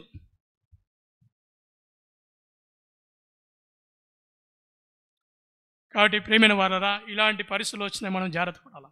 అదే సమయంలో ఇక్కడ రాయబడింది 1 పేతురు 5:2 సిద్ధ మనస్సుతో దేవునికి కార్యాలు జరిగించాలా, సిద్ధ మనస్సుతో. అదే సమయంలో ఇంకో మాట, మీ మధ్యనున్న దేవుని మందను పై విచారణ చేయొచ్చు దాన్ని కాయుడి. కాబట్టి బలిమి చేత కాదు, కానీ దేవుని చిత్తాన్ని కనుగొనాలా, ఇష్టపూర్వకంగా చేయాలా, సిద్ధ మనసుతో చేయాలా. ఏదైనా మోటివ్, రాంగ్ మోటివ్ ఉంటే దాన్ని పక్కన పెట్టుకోవాలా. రాంగ్ మోటివ్స్ చాలా చోట్ల నష్టాలు జరిగినాయి. రాంగ్ మోటివ్స్తోనే చాలా చోట్ల నష్టాలు జరుగుతున్నాయి. కాబట్టి మొదట్లో ఒక 10 ఏళ్ళు బాగానే జరుగుతున్నాయి. తర్వాత 10 ఏళ్ళ తర్వాత మరి శత్రు కార్యాలు మొదలుపెట్టి రకరకాల ఆలోచనలు వస్తున్నాయి. మీరు గమనించండి, మన సంఘాల్లోనే రకరకాల ఆలోచనలు వస్తున్నాయి. పెద్దలైన వారికి, లేకపోతే బాధ్యులు గారికి, దేవ సేవకులకి మనం చూసాం, అనుభవించాం. ఎందుకు వస్తున్నాయంటే ఇదో వీడు యేషయా గ్రంథం 14 అధ్యాయం చెప్పినట్టుగా మీ కార్యాల గురించి నేను విచారణ చేస్తా. ఎలాగా మీరు మీ యొక్క ఎట్లా కాపరి చేస్తున్నారో, ఎట్లా వీటిని మీరు నడిపిస్తున్నారో, మీ గొర్రెల్ని ఏ విధంగా మీరు వాటిని నడిపిస్తున్నారో, వాటి గురించి ఎంత జాగ్రత్త పడుతున్నారో, ఇవన్నీ కూడా నేను మిమ్మల్ని విచారించినాడు. కాబట్టి దేవుడు ఆ సహోదరికి మనుషుల శిక్ష కాకుండా దేవుడే ఒక పరిష్కారం చూపించి ఆయన ఇక్కడి నుంచి పంపించేసినాడు. కాబట్టి ఇట్లాంటి చాలా చోట్ల జరుగుతున్నాయి. కాబట్టి మనం జాగ్రత్తగా ఉండాలి. అందుకని ఇక్కడ రాయబడింది, మీ మధ్యనున్న దేవుని మందను పై విచారణ చేయొచ్చు, దానిని కాయుడి. ఇది దేవుని మందాన్ని జ్ఞాపకం చేసుకుందాం. ఏదో వచ్చారు, నా బైబిల్ చదువుతారు, ఏదో వాక్యం చెప్తారు, లేకపోతే కానుకలేసిపోతారు అని కాకుండా ఇది దేవుని మంద, దేవుడు ఏర్పరచుకున్న ప్రజలు, దేవుని చేత నడిపించబడుతున్న గొర్రెలు, వీరందరినీ కూడా దేవుడు ఏర్పాటు చేసినాడు. నాకు ఇవ్వబడిన బాధ్యత ఇది అని కాపర్లు సిద్ధపడాలని, అలాంటి పరిచర్య జరిగించాలని ఇక్కడ మనం దేవుని వాక్యంలోంచి మనం చూస్తున్నాం. కాబట్టి ఇక్కడ రాయబడినట్టుగా మనం చూస్తా మూడవ వచనం చూడండి, 5:3 అది చదువుదాం. 3:5 మొదటి పేతురు 5:3 మీకు అప్పగింపున వారిపైన ప్రభువునైనట్లుండక. కాబట్టి దేవుని సేవకుడు వారి మీద అధికారంతో కాదు, ప్రభువునైనట్లుండక మందకు మాదిరిలుగా ఉండండి. అట్లా ఉన్నప్పుడు ప్రధాన కాపరి ప్రత్యక్షప్పుడు మీరు వాడబారిన మహిమ కిరీటం పొందుదురు. ఈ విధంగా సేవ చేసిన వారికి మహిమ కిరీటం ఇస్తాడు. ఈ మాటలో ఆయన చెప్పాడు. ఎవరు చెప్పాడు? మన పితరుడైన అపోస్తలుడైన పౌలు చెప్పాడు. 2వ తిమోతి పత్రిక 4వ అధ్యాయంలో, నా కొరకు జీవ కిరీటం కాదు, ఎందుకంటే నేను ప్రయాసపన్నా, అందుకోసం నా కోసం జీవ కిరీటం ఉంది. నాకొక్కనికి కాదు, నా మాదిరి ప్రయాసపడే వారికి కూడా జీవ కిరీటం దేవుడు సిద్ధపరుస్తున్నాడు. ప్రియమైన సహోదరా, ప్రియమైన సహోదరి, బాధ్యగల సహోదరుడా, దైవ సేవకుడా, పెద్దలైన వారు, జత పని వారైన వారు, ఈ విధంగా మనకు కూడా ప్రధాన కాపరి ప్రత్యక్షముడు మీరు వాడవారిని మహిమ కిరీటం పొందుదురు. ఈ కిరీటం కోసం మనం ఎదురు చూస్తూ దేవుడు అప్పగించిన బాధ్యత నెరవేర్చడానికి ప్రభు మనకు సాయం చేయను గాక. అదే సమయంలో కాపరి గురించి ఇంకొక లక్షణం బాధ్యత చూస్తున్నాం. యాకోబు పత్రిక 5వ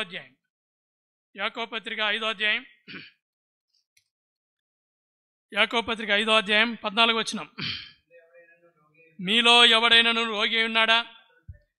సంఘపు పెద్దలను పీలింపవలెను,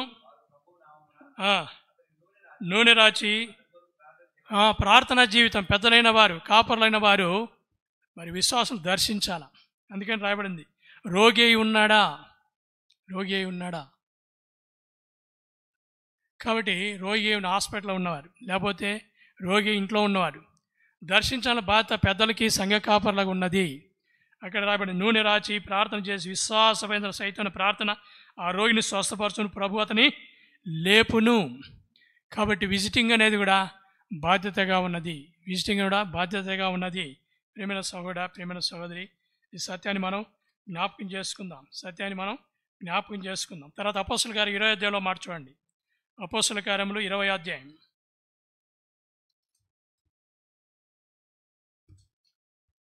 అపోస్తలుల కార్యములు 20వ అధ్యాయం 28వ వచనం.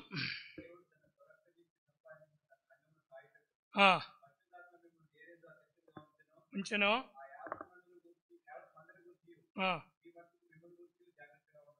కాబట్టి దేవుడు తన స్వరక్తమిచ్చి సంపాదించిన తన సంఘము. ఈ సంఘాలు ఏర్పడినాయి. ఎట్లా ఏర్పడినాయి అంటే దేవుడు తన స్వరక్తమిచ్చి సంపాదించినాడు. ప్రతి ఒక్కరి కోసం యేసుప్రభు రక్తాన్ని ధారపోసినాడు. ఈ సంఘాన్ని కోసం దేవుడు తన స్వరక్తాన్ని ఇచ్చాడు. ఆ రక్తం చేత కడమైన బిడ్డలు మన చేతిలో వచ్చినారు.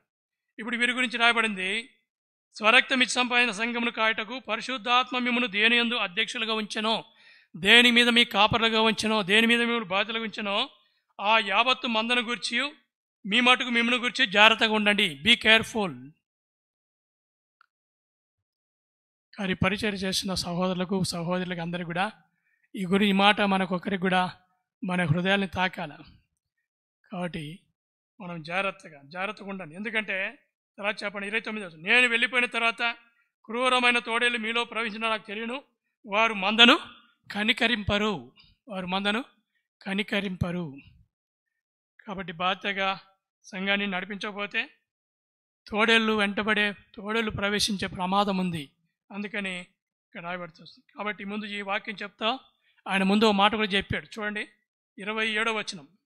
అపొస్తలుడైన పౌలు ఈ మాట చెప్పాడు. 27వ వచనంలో ఏమంది చూడండి. దేవుని సంకల్పంతయు మీకు తెలపకుండా నేనేమీ దాచుకొనలేదు. దేవుని దగ్గర నుంచి పొందిన ప్రతి ఆలోచన సంఘంతో పంచుకున్నాడంట. నాకు వచ్చిన ఆలోచనలన్నీ కూడా మీతో పంచుకున్నాను, నేనేమి దాచుకోలేదు. ఇప్పుడు మీకు చెప్తున్నాను, మీరు జాగ్రత్తగా ఉండండి. మీకు అప్పగించిన బాధ్యత మీకు సంఘము మీరెంతో జాగ్రత్తగా మీరు చూసుకోవాలంటాడు. చూడండి ఇంకో మాట, 1 తిమోతి పత్రిక 6:20 కూడా మాట ఉంది.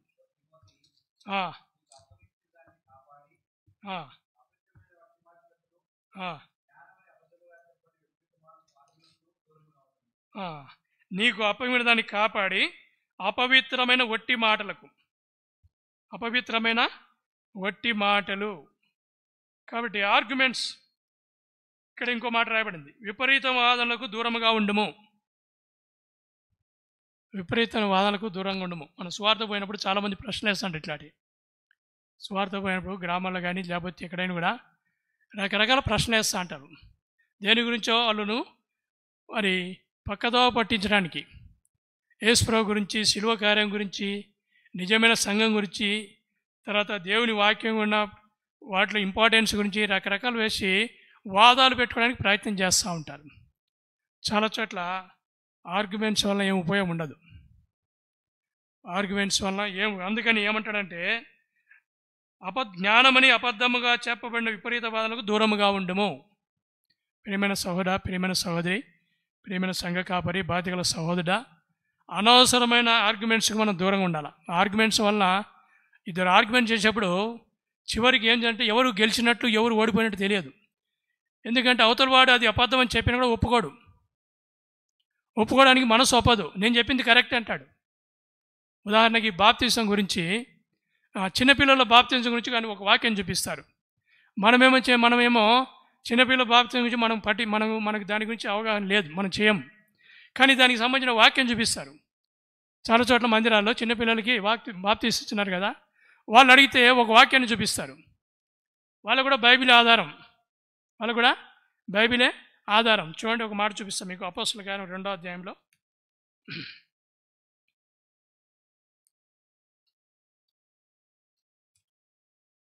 అపోస్తలుల కార్యం 2వ అధ్యాయం 19వ వచనం.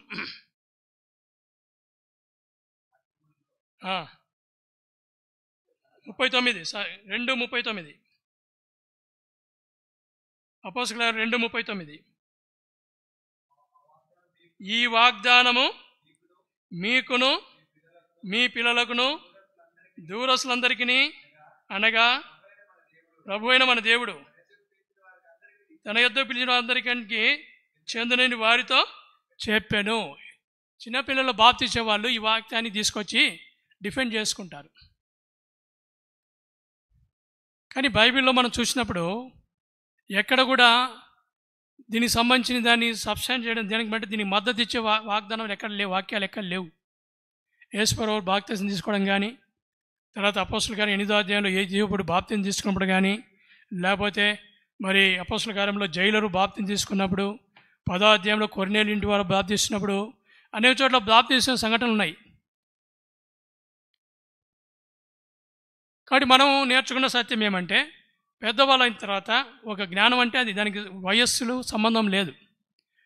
వారికి విచక్షణాది జ్ఞానం వచ్చినప్పుడు అనే ఉంది తప్ప వయసు అనేది లేదు. కానీ ఇప్పుడు మిగతా సంఘాలు జరిగేది పిల్లలకి ఇస్తున్నారు. వాళ్ళు చెప్తే ఏమంటారు, అయ్యా మీకును మీ పిల్లలకి వాగ్దానం ఉందని చెప్పినారు కాబట్టి మేము పిల్లలకి బాప్తిసం ఇస్తాం. కానీ వాక్యానుసారంగా చూస్తే 3 ఏళ్ల పిల్లని బాప్తిసం ఇచ్చారనుకోండి, సరే బాప్తిప్పుడు నువ్వు పాపాలు క్షమించబడ్డాయి అంటే ఏం సమాధానం చెప్తాడు? అసలు 3 ఏళ్ల పిల్లని పాపం అంటే ఏమంటాడు వాడు? వాడికి చాక్లెట్ తెలుసు, ఆడుకోవడం తెలుసు, సెల్ ఫోన్ తీసుకుంటే దానికి బొమ్మలు తెలుసు. కానీ పాపం అంటే నువ్వు పాపం క్షమించబడినా అంటే చిన్న 3 ఏళ్ల పిల్లడు ఏం చెప్తాడు? అడిగి చూడండి, నవ్వుతాడు గట్టిగా, అర్థం కాదు కాబట్టి. యేసు శిలో గురించి చెప్తే వాడికి ఏమవుతుంది? ఏం అర్థం కాదు. 3 ఏళ్ల పిల్లలకి ఏం అర్థమవుతుంది? వాడికి ఊహకందని విషయాలు అవన్నీ. కానీ వాళ్ళు చెప్పేది ఇది, ఈ మాట, ఈ వాగ్దానం మీకును మీ పిల్లలకును, ఈ మాట పెట్టుకొని మేము పిల్లలకు బాప్తిస్తాం అంటారు. సరే, ఇట్లాంటి విపరీత వాదాలు కొన్ని ఉన్నాయి. అందుకనే అపోస్తలుడైన పౌలు తిమోతి చెప్తూ, ఓ తిమోతి, ఇట్లాంటి విపరీత వాదాలకి నువ్వు ఎక్కడ ఉండాలా? ఏముండాలా? దూరంగా ఉండాలా, కల్పించుకోవద్దు. చాలా చోట్ల మనల్ని తప్పుదాపడానికి, మన టైం వేస్ట్ చేయడానికి, మన పరిచయాలు ఆటం కలిగించడానికి చాలా చోట్ల ఇట్లాంటి వస్తాయి. ముఖ్యంగా సిస్టర్స్ కూడా ఇంటింటి సువార్తలు ఇట్లాంటి అనేక సందర్భాల్లో ఫేస్ చేసి ఉంటారు. రకరకాల ప్రశ్నలు వేస్తారు. కాబట్టి మనం చెప్పాల్సిందంటే సువార్త చెప్పి బయటపడ్డమే. ఆర్గ్యుమెంట్లకు పోతే అక్కడే ఉండిపోతాం. ఆర్గ్యుమెంట్ చెప్తే అక్కడే ఉండిపోతాం. కాబట్టి విపరీతవాదానికి దూరంగా ఉండాలి. సంఘ కాపాడడం మన వాటి గురించి తెలిసినా కూడా కొన్ని చోట్ల ఆర్గ్యుమెంట్ దిగితే మనం బయటపడలేము దాంట్లోంచి. అందుకని జ్ఞానంతో బయటికి రావడం అనేది మనం చేయాలి. అందుకనే విపరీతవాదాలకి దూరంగా ఉండు. అక్కడ ఇంకో మాట రాయబడింది చూడండి, 27 వచనం. ఆ విషయంలో ప్రవీణంలోని కొందరు అనుకొని విశ్వాసును తప్పిపోయిరి. మాకు చాలా జ్ఞానం ఉంది, బైబిల్ గ్రంథం బాగుంది అని చెప్పేసి వాక్యంలో తిరిగి వారు తమ పరిచయం నుంచి దూరం అయిపోయినారనే మాట చూస్తున్నాం. ఇంకో మాట ఇక్కడ చూస్తే ఇక్కడ కూడా రాయబడింది 20 వచనం 6:20. ఓ తిమోతి, నీకు అప్పగిన దాన్ని కాపాడి. కాబట్టి ప్రేమైన అపోస్తలుల కార్యం 20వ అధ్యాయం చెప్పింది కూడా అదే, మందను గురించి జాగ్రత్త పడండి. ఇక్కడ కూడా నీకు అప్పగిన దాన్ని కాపాడుము. నీకు ఒక సంఘాన్ని అప్పుడు తిమోతి అప్పుడు ఎఫెసు సంఘంలో సేవకుడుగా ఉన్నాడు, సంఘ కాపరిగా ఉన్నాడు. మనం ఏ పేరు పెట్టుకున్నా ఎఫెసు సంఘాన్ని నడిపించేవాడుగా ఉన్నాడు. అందుకని ఓ తిమోతి, నీకు అప్పగిన దాన్ని కాపాడు, నిన్ను గురించి జాగ్రత్తగా ఉండు, నీ బోధ గురించి జాగ్రత్తగా ఉండు. నీకు ఇవ్వండి సంఘం వచ్చి. కాబట్టి చాలా చోట్ల అప్పగింపడిన సంఘాన్ని మరి వదిలిపెట్టి రకరకాల ప్రశ్న చేసి చాలా చోట్ల ఇబ్బంది పెట్టే వాళ్ళు ఉన్నారు. కాబట్టి ప్రియమైన సహోదర, ప్రియమైన సహోదరి, ఈ రాత్రి సమయంలో సంఘ కాపలు, సంఘ బాధ్యత గల వారికి దేవుడిచ్చిన ఈ యొక్క బాధ్యతలు మరోసారి దేవుడు తన వాక్యాన్ని గుర్తు చేస్తాం. హెస్కేలు గ్రంథం 34వ అధ్యాయం ద్వారా కాపరత్వము ఏ విధంగా సెఫర్డ్గా ఉండాలా, ఏ విధంగా నడిపించాలా, ఈ గొర్రెల కాపరి అక్కడ చెప్పినట్టుగా రకరకాల గొర్రెలు వస్తున్నాయి, వాటి గురించి సిద్ధపడాలా, వాటిని జాగ్రత్త పడాలా. ఒక సేవకుడి మీద చెప్పాడు. సంఘంలో ఉన్న విశ్వాసుల గురించి ఒక మాట చెప్తూ, ఒక ఆయన అంట పచ్చిమిరపకాయ అంట, వింటున్నారా? ఒక సీనియర్ గార్డ్స్ అని చెప్పిన మాట. సంఘంలో ఒక విశ్వాసి పచ్చిమిరపకాయ అంట, ఒక విశ్వాసి టమాటా అంట, ఒక విశ్వాసి పచ్చి కొబ్బరి అంట, ఒక విశ్వాసి పల్లి అంట, ఒక విశ్వాసి పుదీనాకు అంట, ఒక విశ్వాసి కొత్తిమీర అంట, ఒక విశ్వాసి ఉప్పు అంట, ఒక విశ్వాసి నీళ్ళంట. వీళ్ళందరినీ మిక్సీలో కలిపినారంట. అయితే మిక్సీలో కలపడం అనేది కొంచెం పోస్ట్ టైప్ సుకుమారమైంది. అయితే ఆయన చెప్పాడు, రోళ్ళు వేసి దంచినారంట. మిక్సీలో వేయడం అనేది కొంచెం స్మూత్గా ఉండేది. రాతి రోళ్ళు వేసి రోకలు పొడి దంచడం అనేది కొంచెం హార్డ్. పాతకాలంలో పచ్చళ్ళు ఎట్ట చేస్తున్నారు? పచ్చిమిరపకాయ దయ ఉండదు, దయ ఉంటే నలగదు. పల్లీల మీద దయ ఉంటే నలగదు, కొబ్బరి మీద దయ ఉంటే నలగదు. ఇవన్నీ కలిపి రుచికరమైన పచ్చడి చేసి అది సంఘం అంట. ఇప్పుడు చెప్పండి, ఎవరు పచ్చిమిరపకాయో, ఎవరు ఉల్లిపాయో, ఎవరు టమాటానో, ఎవరు నీళ్ళో, ఎవరు ఉప్పో, ఎవరు పుదీనాకో, ఎవరు కొత్తిమీరో, ఎవరు కొబ్బరో మనల్ని మనమే చూసుకోవాలి. అయితే ఇక్కడికి వచ్చిన తర్వాత రూపాలు మారిపోయినాయి. బయట ఉన్నప్పుడు నేను పచ్చిమిరపకాయ నన్ను కొరికితే నీకు సంగతి తెలుస్తుంది అంటాడు. కానీ ఇప్పుడు నువ్వు నీ individual, you have lost your individuality. పచ్చిమిరపకాయ కనపడడం లేదు, టమాటో కనపడడం లేదు, ఉల్లిపాయ మహా అయితే కొంతమంది పైన వేసుకుంటారేమో, అప్పుడు కనపస్తుంది. కాబట్టి ఇక్కడ రూపం కోల్పోయినారు. క్రీస్తు స్వరంలో మార్పడిన తర్వాత సంఘంగా పచ్చడి తయారైంది. ఇదే ఆయన చెప్పింది. కరెక్ట్ కదా? ఇట్లాంటి వాళ్ళందరినీ కూడా మనం గుర్తుపెట్టుకోవాలి. అందుకనే అక్కడ రాయబడినట్టుగా మరి చూద్దాం మళ్ళీ ఒకసారి. హెస్కేలు గ్రంథం 34వ అధ్యాయం. హెస్కేలు గ్రంథం 34వ అధ్యాయం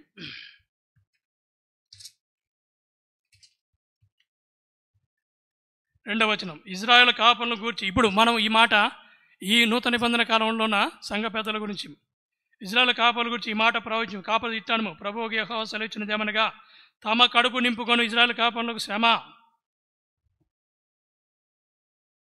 తమ కడుపు నింపుకొని కాపర్లకు శ్రమ. ఎందుకంటే బలహీనమైన వాటిని బలపరచడం లేదు, రోగాలు వాటిని స్వస్థపరచడం లేదు, గాయపడిన వాటిని కట్టుకట్టడం లేదు, తోలివేసిన వాటిని మరలా తోడుకొని రారు, తప్పిపోయిన వాడిని వెతకరు. అది కాకుండా కఠినమైన బలాత్కారంతో ఏలుదురు. ప్రకాశం జిల్లాలో ఒకేనా ఫారిన్ నుంచి, అమెరికా నుంచి వచ్చాడు. సంఘం చిన్నగా నడుపుతా అంటే వాళ్ళ ఇబ్బందులు చూసి కొంత డబ్బులు పంపించాడు. డబ్బులు పంచి, అన్న మందిరం కట్టుకోండి, మంచిగా పరిచయం చేస్తా అని చెప్పేసి తర్వాత 4 ఏళ్ళ తర్వాత వచ్చినాడు. వచ్చి డబ్బులు ఎంత వచ్చింది మనకు తెలియదు, మొత్తానికి బాగానే పంపించాడు. తెలుసు కదా యూఎస్ఏలు అంటే డబ్బులు వాళ్ళకి లెక్కలు. పంపించిన తర్వాత చూస్తే 4 ఏళ్ళకి ఆ పాక అట్లే ఉందంట. పాక అట్లే ఉంది, మద్యం ఉంది, ప్రజలు వస్తున్నారు, వాక్యం జరుగుతుంది. కానీ మరి చూస్తే మందిరం ముందు కారు ఉందంట, ఆ కారు సేవకు ఉందంట. మరి ఆయన పంపిన డబ్బులు ఏమైనాయి మీరు ఆలోచించుకోండి. కాబట్టి ప్రియమైన సహోదర, ప్రియమైన సహోదరి, దుర్లాభాపేక్ష వస్తే ఇట్లా అయిపోతుంది. ఆయన డబ్బులు పంపించేది ఒక ఉద్దేశము, ఈడ చూస్తే 4 ఏళ్ళ తర్వాత చూస్తే తను అనుకున్నది నెరవేరలే. కానీ మందిరం ముందు కారు ఉంది, కొత్త కారు. మీరే ఆలోచించుకోండి. అందువలన సంఘానికి వచ్చేవారు మనం గుర్తుపట్టాలా అంటే, ఇప్పుడు శ్యామ్నగర్ లాంటి చోట పెద్ద సంఘం కాబట్టి అందరూ గుర్తుంటారు. చిన్న చిన్న సంఘాలు నాకు బాగా తెలుస్తాయి. ఎవరు వస్తున్నారు, ఎవరు పోతున్నారు, ఎవరు కొత్తగా వస్తున్నారు కూడా తెలిసిపోతుంది. ఒక 50-60 మంది వచ్చే సంఘాల దగ్గర ఖచ్చితంగా ఎవరు కొత్తలో వచ్చి వెంటనే తెలిసిపోతుంది. ఎవరు రాలేదు కూడా తెలిసిపోతుంది. ఎవరు ఆరాధన చేస్తున్నారో తెలిసిపోతుంది. ఎవరు నెలల తరబడి ప్రార్థన చేయడం లేదో కూడా తెలిసిపోతుంది. ఇవి చిన్న సంఘాలు సాధ్యం, మరి మౌంట్ హెర్మన్లో సాధ్యం. ఎందుకంటే చాలా మంది ఉంటారు కాబట్టి గుర్తుపెట్టడం కష్టం. అందుకని సంఘ కాబట్టి కష్టం కాబట్టి ఆయనకు జత పనివారు ఉన్నారు. ఆయనకు జత పనివారు ఉన్నారు. ఒక చోట ఒక సంఘంలో ఇట్లే చెప్పారు, మేము ఆ సంఘానికి 3 సార్లు పోయినాం, మేము కొత్తగా పోయినాం, ఆశతో పోయినాం, ఎవడు మమ్మల్ని పలకరించుకోలే, ఇప్పుడు ఆ సంఘాన్ని మానేసినాం, ఇంకో చోటికి పోయినాం. ఇది ఎవరు తప్పది? వచ్చిన గొర్రెలు తప్ప, గొర్రెల కాపరి తప్ప? ఆశతో వచ్చిన గొర్రెలకు తప్ప, గొర్రెల కాపరి తప్ప? లేకపోతే గొర్రెల కాపరి బిజీగా ఉంటే పక్కన ఆయనకు మరి సహాయకులు ఉన్నారు కదా, జత పని వారు ఉన్నారు కదా. అందుకనే డెలిగేషన్ అనేది చాలా అవసరం. అయ్యా మీరు బ్రదర్స్ వైపు చూడండి, అయ్యా మీరు సిస్టర్స్ వైపు చూడండి, మీరు సండే స్కూల్ పరిచయం చూసుకోండి, యవనస్తుల మధ్య పని, ఇట్లా డెలిగేషన్ అనేది చాలా అవసరం. డెలిగేషన్ అనేది చాలా అవసరం. ఇవన్నీ మీకు తెలియదని కాదు, వాక్యానుసారంగా చెప్తున్నాను అంతే. కాబట్టి ప్రియమైన వాళ్ళరా, ఆ వ్యక్తి ఏం చెప్పాడు? ఆ సహోదరుడు 3 వారాలు పోయినాను, ఎవరు నన్ను పట్టించుకోలే. ఎవరు నువ్వు, ఏమిటి నీ పేరు, ఎందుకు వచ్చినావు, ఎక్కడి నుంచి వచ్చావు అని అడిగిన వాళ్ళు లేరు కాబట్టి ఆ సంఘం మానేసి ఇంకో మీ దగ్గరికి వస్తున్నా అని చెప్పాడు. ఇట్లాంటి సంఘటనలు అనే చోట జరుగుతూ ఉంటాయి. ఎందుకంటే మన బిజీలో మనం ఉంటాం, వాళ్ళ బిజీలో వాళ్ళు ఉంటారు. అయితే ఒక ఆత్మ రాకుండా మానిపోయింది. అందుకనే ఇక్కడ రాయబడినట్టుగా రోగం గల వాటిని స్వస్థపరచరు, గాయపడిన వాటికి కట్టుకట్టరు, తోలివేసిన వెతకరు. కొంతమంది నెలల తరబడి ఆబ్సెంట్ అవుతారు. మనం వెళ్ళలేం, అడ్రస్ కనుక్కోలేం, ఎందుకంటే ఫోన్ నెంబర్లు ఉండవు, తీసుకోలేం, కొత్త వాళ్ళ దగ్గర ఫోన్ నెంబర్లు తీసుకోలేం. ప్రియమైన సహోదర, ఈ రాత్రి సమయంలో 34 అధ్యాయం ద్వారా కొత్త నిబంధన కాలంలో దేవుడు అప్పగించిన బాధ్యత మాకు గుర్తు చేస్తున్నాం. అందుకనే ఇక్కడ రాయబడినట్టుగా ఈ మాట మరోసారి చదువు. 23వ వచనం చదువుదాం, 24, 23 అందరం చదువుదాం. వాటిని మేపటకై నేను నా సేవకుడైన దావీదును వాటి మీద కాపరిగా ఉంచదను. ఇది యేసుప్రభు వారికి సాదృశ్యంగా ఉంది. 500 సంవత్సరాల ముందుగానే దావీదు వంశం నుంచి యేసుప్రభు మెస్సీగా వస్తాడు. ఆయన మరి హెబ్రీ పత్రిక 13 వచ్చేపెట్టుగా గొర్రెల గొప్ప కాపరి అయి తన మందను ఏలుతాడు. హెబ్రీ పత్రిక 13 అధ్యాయంలో గొర్రెల గొప్ప కాపరి అయిన యేసు. కాబట్టి మనందరికీ గొప్ప కాపరి ఒక ఆయన ఉన్నాడు. ఆయన డైరెక్షన్ కింద మనం నడుస్తున్నాం. అందువల్లనే హెచ్కేలు ప్రవక్త దేవుడు చూపించాడు, నా సేవకుడైన దావీదును వారి మీద కాపరిగా ఉంచేదని. అందుకని యేసుప్రభు వారు యోహాను సువార్త 10వ అధ్యాయంలో యేసుప్రభు గురించి 3 విషయాలు చెప్పమన్నాయి. 10వ అధ్యాయం మనం చూస్తే అక్కడ మంచి కాపరి గొర్రెల ద్వారంలో ప్రవేశిస్తాడంట. మీరు తర్వాత చదవండి, అందరికీ తెలుసు మనకు. యోహాను సువార్త 10వ అధ్యాయంలో మంచి కాపరి ప్రధాన ద్వారం కూడా వెళ్తాడు. మంచి కాపరి స్వరాన్ని గొర్రెలు వింటాయి. మూడవది గొర్రెల కాపరి, మంచి కాపరి తన గొర్రెల కోసం ప్రాణం పెట్టాడు. ఈ 3 యేసు ప్రభువులో నెరవేరినాయి. అందుకనైనా గొర్రెల ప్రధాన కాపరిగా ఉన్నాడు. ప్రియమైన సహోదర, ప్రియమైన సహోదరి, ఆ ప్రధాన కాపరి నాయకత్వం కింద మనమందరం కూడా మన జీవితాన్ని కొనసాగించాలి, మన బాధ్యతలు నిర్వర్తించాలి. ఆ విధంగా చేసినప్పుడే మనకు కూడా మరి జీవకిరీట అపోస్తలుడైన పౌలుకి ఇచ్చినట్టు మనకు కూడా ఒక ప్రత్యక్ష జీవకిరీటాన్ని దేవుడు సిద్ధపరుచున్నాడు. దేవుడి వాక్యాన్ని మన కొరకు దీవించును గాక. చివరిగా మీకు అందరికీ ఒక హోంవర్క్ ఇస్తాను. దయచేసి వచ్చే వారం గురించి దీన్ని ధ్యానించండి. యేసుక్రీస్తు గ్రంథం 34:31. నా గొర్రెలను నేను మేపుచున్న గొర్రెలకు మీరు మనుషులు, నేను మీ దేవుడను, ఇదే ప్రభువైన యెహోవాకు. దేవుడు మానవుల్ని గొర్రెలుగా ఎందుకు పోల్చినాడు? ఇది ప్రశ్న. దేవుని చిత్తం అయితే వచ్చే వారం ధ్యానిస్తాం. దేవుడి వాక్యాన్ని మన కొరకు దీవించును గాక.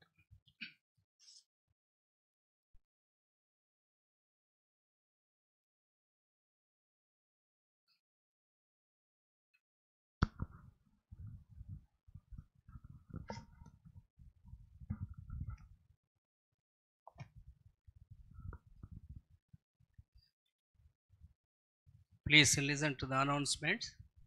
దయచేసి ప్రకటనలు గమనించండి. Please pray for Brother Vijay Kumar says a complete recovery. Sir Vijay Kumar గారికి పూర్తి స్వస్థత కొరకే ప్రార్థన చేయండి. Sister Manjula, she is very seriously admitted in the hospital in near Toli Chowk. సోదరి మంజుల, ఆమె ఎంతో తీవ్రమైన అనారోగ్యంతో మరి హాస్పిటల్లో ఆమె అడ్మిట్ అయి ఉన్నారు, తౌలి చౌకీలో. So please pray for her. దయచేసి ఆమె కొరకే ప్రార్థన చేయండి. Tomorrow we will gather at 7 o'clock. We will meet here for prayer meeting. రేపు సాయంకాలం 7 గంటలకు ప్రార్థనా కూడిక నిమిత్తమై మేము చేరి వస్తాం. On Saturday 20th of this month there will be baptism talk at 6 p.m. for all who have given their names for baptism. 20వ తారీఖు అనగా శనివారం మరి సాయంకాలం 6 గంటలకు బాప్తిజం కొరకు ఎవరైతే పేర్లు ఇచ్చారో వారితో మరి కౌన్సిలింగ్ ఇవ్వబడుతుంది, వారితో మాట్లాడడం జరుగుతుంది. So on Saturday, please at 6 o'clock, those who are going to take baptisms, and please come and attend this meeting. దయచేసి ఎవరైతే బాప్తిజం తీసుకోవాలని ఇష్టపడుతున్నారో మరి దయచేసి 20వ తారీఖు సాయంకాలం 6 గంటలకు మరి రావాలని మనం చేస్తున్నాం. If anybody wants to take, ఎవరైనా బాప్తిజం తీసుకోవాలని కోరితే, those who have not yet given their names, ఇంకా పేర్లు ఇవ్వకపోయినా సరే we are giving the opportunity. Please give our names to Dr. Moses. మీ పేర్లు ఇప్పుడైనా మరి డాక్టర్ మోజెస్ గారికి మీ పేర్లు ఇవ్వాలని మనం చేస్తున్నాం. On Sunday, please note, we will gather for worship at 9:30 in the morning. మరి ఆదివారం ఉదయకాలం 9:30 గంటలకే మరి మనం ఇక్కడ ఆరాధన కొరకై చేరి వస్తాం. Instead of 10 o'clock in AM. 10 గంటలకు బదులు మనం 9:30 గంటలకే వస్తాం. This is because we will have baptisms on Sunday. Please try to be on time here. ఎందుకంటే ఆ దినం బాప్తిజం కార్యక్రమం కలిగి ఉన్నాం కాబట్టి మరి దయచేసి సమయంలోనే మీరు ఇక్కడ ఉండాలని మనం చేస్తున్నాం. Please don't forget these timings. సమయాలు దయచేసి మర్చిపోవద్దు. Please be here at 9:30 for baptisms. సరే, బాప్తిజం కార్యక్రమం కొరకే దయచేసి 9:30 గంటలకి ఇక్కడికి రావాలని మనం చేస్తున్నాం. Shall we pray? ప్రార్థన చేసుకుంటాం. Especially remember on 8th, in August 8th, we will have open air in Moinabad. మరి దయచేసి ప్రత్యేకంగా మరి ఆగస్ట్ 8వ తారీఖున మొయినాబాద్లో అక్కడ బహిరంగ సువార్త కలిగి ఉండాలని తలస్తుంటుండగా ప్రార్థన చేయండి. Please remember this also. At the same time, we are going to have open air in Gattupal. అలానే ఈ నెల చివరి వారంలో మరి గట్టుప్పల్లో కూడా మరి సువార్త కలిగి ఉండాలని తలస్తున్నారు. ప్రార్థనలో జ్ఞాపకం చేసుకునండి. So please pray for these meetings. ఈ కూడికల నిమిత్తం దయచేసి ప్రార్థన చేయండి. Shall we pray? ప్రార్థన చేసుకుంటాం. Most gracious, loving Heavenly Father, అత్యంత కృపా కనికలు మా పరలోకపు తండ్రి, our true and living God, మా సత్యమైన నమ్మదగిన దేవా, never failing, never changing God, మార్పు చెందని మాట తప్పని దేవా, our loving Savior, మా ప్రేమగల రక్షక, you have given thy precious life in order to save us from our sinful life. మా పాపభూయిష్టమైన జీవితం నుంచి మమ్మల్ని రక్షించిన నిమిత్తమే మీ యొక్క ప్రశస్తమైన ప్రాణాన్ని అర్పించి ఉన్నారు. We thank and praise thee for the great sacrifice you did on the cruel cross of Calvary for the wretched sinners like us. ఎంతో దౌర్భాగ్యులైన పాపులైన మా పక్షాన మమ్మల్ని క్షమించడానికి రక్షించడానికి ఆ క్రూర శిలువ మీద మీరు ఎంతగానో ప్రభుత్వం క్రయం చెల్లించి ఉన్నారు. And you have given privilege to be called the children of God on earth. ఈ భూమి మీద దేవుని బిడ్డలు అని పిలువబడే ఆధిక్యతను మాకు అనుగ్రహించారు. Thank thee, Ezekiel 34 chapter, you have spoken through thy servant in a different ways to us. ప్రభా మా తండ్రి మరి మీ సేవకుని ద్వారా మరి హెచ్కేల్ కింద 34 వచనం నుంచి పలు విధాలుగా మాతో మాట్లాడుతూ వచ్చినందుకు ఎంత వందనాలు చెల్లిస్తున్నాం. As a believers, how we should behave in the house of God. ప్రభా మరి విశ్వాసులంగా దేవునికి ఇంట్లో మేము ఎలా ఉండవలనో, How, Lord, you have chosen as a pastors and deacons and bishops and God servants. You have mentioned all these things for our glory, for the glory of God, for our edification. ప్రభా మీ యొక్క మహిమార్థమై అట్లా మా క్షేమాభివృద్ధి నిమిత్తమై ఏ రీతిగా కొద్దిమందిని ప్రవతని మరి ఉపదేశకులుగా, పాస్టర్లుగా, బిషపులుగా, గృహ నిర్వాహకులుగా మీరు నియమించున్నారో అందుని బట్టి మేము ఎంత వందనాలు చెల్లిస్తున్నాం. Many times we have failed in this ministry. చాలా సార్లు ఈ యొక్క పరిచర్యలో మేము తప్పిపోతున్నాం నాయన. Forgive us, Lord. మమ్మల్ని క్షమించండి. Lord, we may live like our Lord Jesus Christ, how he shepherded the flock. ఏ రీతిగా మా ప్రభు వారు యేసుక్రీస్తు వారు మందను ఆయన కాపరిగా కాశారో, You have our great shepherd, మీరు మాకు గొప్ప కాపరిగా ఉన్నారు, chief shepherd. ప్రధాన కాపరిగా ఉన్నారు. Such a great shepherd has given his life for this sheep who have gone away from him. ఆయన దగ్గర నుంచి ఎంతో దూరంగా త్రోవ తప్పి తిరిగిపోయిన వారి కొరకే ఆయన తన ప్రాణాన్ని ఇచ్చి ఉన్నారు. Many times we have grieved thy. అనేక సార్లు మిమ్మల్ని నొప్పించి ఉన్నాము. In spite of that, you have loved us. ప్రభువా మీరు మమ్మల్ని ప్రేమించి ఉన్నా కూడాను మేము మిమ్మల్ని నొప్పించాము. You are expecting the same love should be shown to others. ప్రభువా అటువంటి ప్రేమనే ఇతరుల పట్ల మేము కనపరచాలని మీరు మమ్మల్ని నుంచి ఆశిస్తున్నారు. Oh Lord, that's why Paul has written to Philippians 2:5, let this mind be in you which was also in Christ Jesus. ప్రభు అందుబట్టి ఫిలిప్పీ రాష్ట్రపతిగా 2:5 ప్రకారంగా ప్రభు తన అపోస్తలుడైన పౌలు చెప్తూ వచ్చాడు, క్రీస్తును యేసునందు కలిగిన ఈ మనసును మీరును కలిగిండు అని చెప్పారు. Thank thee for thy word. మీ వాక్యాన్ని బట్టి ఎంతో వందనాలు It may చెల్లిస్తున్నాం. go very deeply in our hearts. ప్రభు మా యొక్క హృదయాంతరంలోనికి మీ వాక్యం చొచ్చుకొని పోయినట్లుగా చేయండి. Those who are sick and suffering, touch them and heal them. ఎవరైతే వ్యాధి బాధకుండా వెళ్తున్నారో వారిని ముట్టి స్వస్థపరచండి. Oh Lord, have mercy on thy people. ప్రభు మీ ప్రజల మీద మీ కనికరం ఉంచండి. Especially we remember Brother Vijay Kumar. ప్రత్యేకించి సోదరుడు విజయ్ కుమార్ గారిని జ్ఞాపకం చేసుకుంటున్నాం. Complete healing may be brought in his body. తన శరీరంలోనికి పూర్తి స్వస్థతను అనుగ్రహించండి. Remember Brother Jaysekhar. సోదరుడు జయశేఖర్ గారిని జ్ఞాపకం చేసుకుంటున్నాం. Brother Lucas. సోదరుడు లూకాస్ జ్ఞాపకం చేసుకున్నాం. Sister Anuradha. సోదరు Anuradha. And Lord, we pray for Brother complete healing for even Raja Samuel also. పూర్తి స్వస్థత సోదరుడు రాజశ్యామల్ గారికి కూడా అనుగ్రహించండి. Once again remember Manjula. సోదరి మంజులాను మరొకసారి మీ యొక్క పాదాలు ఎత్తిపడుతున్నాం. Thy healing touch may be granted to her. ప్రభువా మీ యొక్క స్వస్థపరిచే ఆ యొక్క తాకిడి ఆమెకు అనుగ్రహించండి. We commit everybody into thy hand. ప్రతి ఒక్కరిని మీ యొక్క హస్తాలకు అప్పచెప్పుకుంటున్నాం. In weekly meetings also thy grace may be shown to us. వారపు కుడికల్లో కూడా మీ యొక్క కృప మాకు దయచేయండి. Especially for tomorrow's prayer meeting. ప్రత్యేకించి రేపటి దినము ప్రార్థన కుడిక నిమిత్తమై. Saturday thy children, those who are going to take baptism, they may come and have counseling. మరి శనివారం రోజు ఎవరైతే బాప్తిజం తీసుకోవాలని ఆశిస్తున్నారో వారు వచ్చి పోతని మరి సలహాలు పొందినట్లుగాను. On Sunday prepare us 9:30 for baptisms. ఆదివారం ఉదయకాలం 9:30కి బాప్తిజం కొరకే మనం సిద్ధపరచండి. Those who are prepared and not able to give their names, they may come and give their names and ready for baptisms. ఎవరు సిద్ధంగా ఉన్నారో ప్రభువా వారు పేర్లు ఇవ్వలేదో వారు వచ్చి సిద్ధపడి బాప్తిజంలో వారు పాల్పొందడానికి సాయం చేయండి. Speak to them and obey to thy word. ప్రభువా మీరు వారితో మాట్లాడండి, మీ స్వరానికి వారు లోబడినట్లుగా చేయండి. Thank thee for thy people whom thou brought. ప్రభువా మీరు తీసుకుని వచ్చిన మీ బిడ్డలందరి బట్టి మీకు ఎంతో వందనాలు. O Lord, when they go back to their homes, take them safely. వారు తిరిగి ఇంట్లోకి వెళ్తుంటుండగా సురక్షితంగా నడిపించండి. Thank thee for Brother Chandrasekhar. Lord, bless him and use him mightily in the coming days in thy vineyard. Chandrasekhar గారిని జ్ఞాపకం చేసుకోండి. రాబోయే దినాల్లో ఇంకా మీకు ద్రాక్షవనంలో బలంగా వినియోగించుకోనండి. Committing ourselves, binding all the power of darkness with faith, we pray in the name of our Lord and Savior Jesus Christ. మమ్మల్ని మీ హస్తగతం చేసుకుంటూ అంధకార ప్రభావాన్ని అంతటినీ విశ్వాసం తెలుసుకుని బంధిస్తూ ఈ కొద్ది ప్రార్థన మా ప్రభు యేసుక్రీస్తు వారి అతి శ్రేష్టమైన నామములో అడిగి వేడుకొంచున్నాం తండ్రి. Amen. Amen. Lord, we pray for child Joel, son of Brother Kumar, admitted in the hospital due to fever. Lord, touch him and heal him completely. So Kumar యొక్క మరి బిడ్డ జోయల్ ఆయన హాస్పిటల్ అడ్మిట్ అయినట్టుగా ఆయన మరి పూర్తిగా స్వస్థత ఆరోగ్యం దయచేయమని మీ సన్నిధిలో వేడుకుంటున్నాము. You have said, I am the Lord that healeth thee. That may be true for him. ప్రభా స్వస్థపరిచేవాడు నేనని మీరు చెప్పారు, అది వారి విషయాల్లో అది రుజువును గాక. We commit him into thy hand and we pray in the name of our Lord and Savior Jesus Christ. ప్రభా ఆ బిడ్డను మీ యొక్క ప్రేమగల హస్తాలకు అప్పచెప్పుకుంటూ ఈ యొక్క ప్రార్థన మా ప్రభు రక్షకుడైన యేసుక్రీస్తు వారి నామములో అడిగి వేడుకొచ్చున్నాం తండ్రి. Amen. Now unto him who is able to keep us from falling, present us faultless before the presence of his glory, with exceeding joy, to the only wise God our Savior, be glory, dominion and power, both now and forever. Amen. విశ్వాసమును విడువక మంచి పోరాటం పోరాడి, విశ్వాసమును విడువక మంచి పోరాటం పోరాడి, ప్రభువుతో నడచి పరుగు ముగించి నీతి కిరీటము పొందెదము. ప్రభువుతో నడచి పరుగు ముగించి నీతి కిరీటము పొందెదము. మన ప్రభువుకు తగినట్లు నడచెదము, తన రాజ్యములో మనము చేరెదము.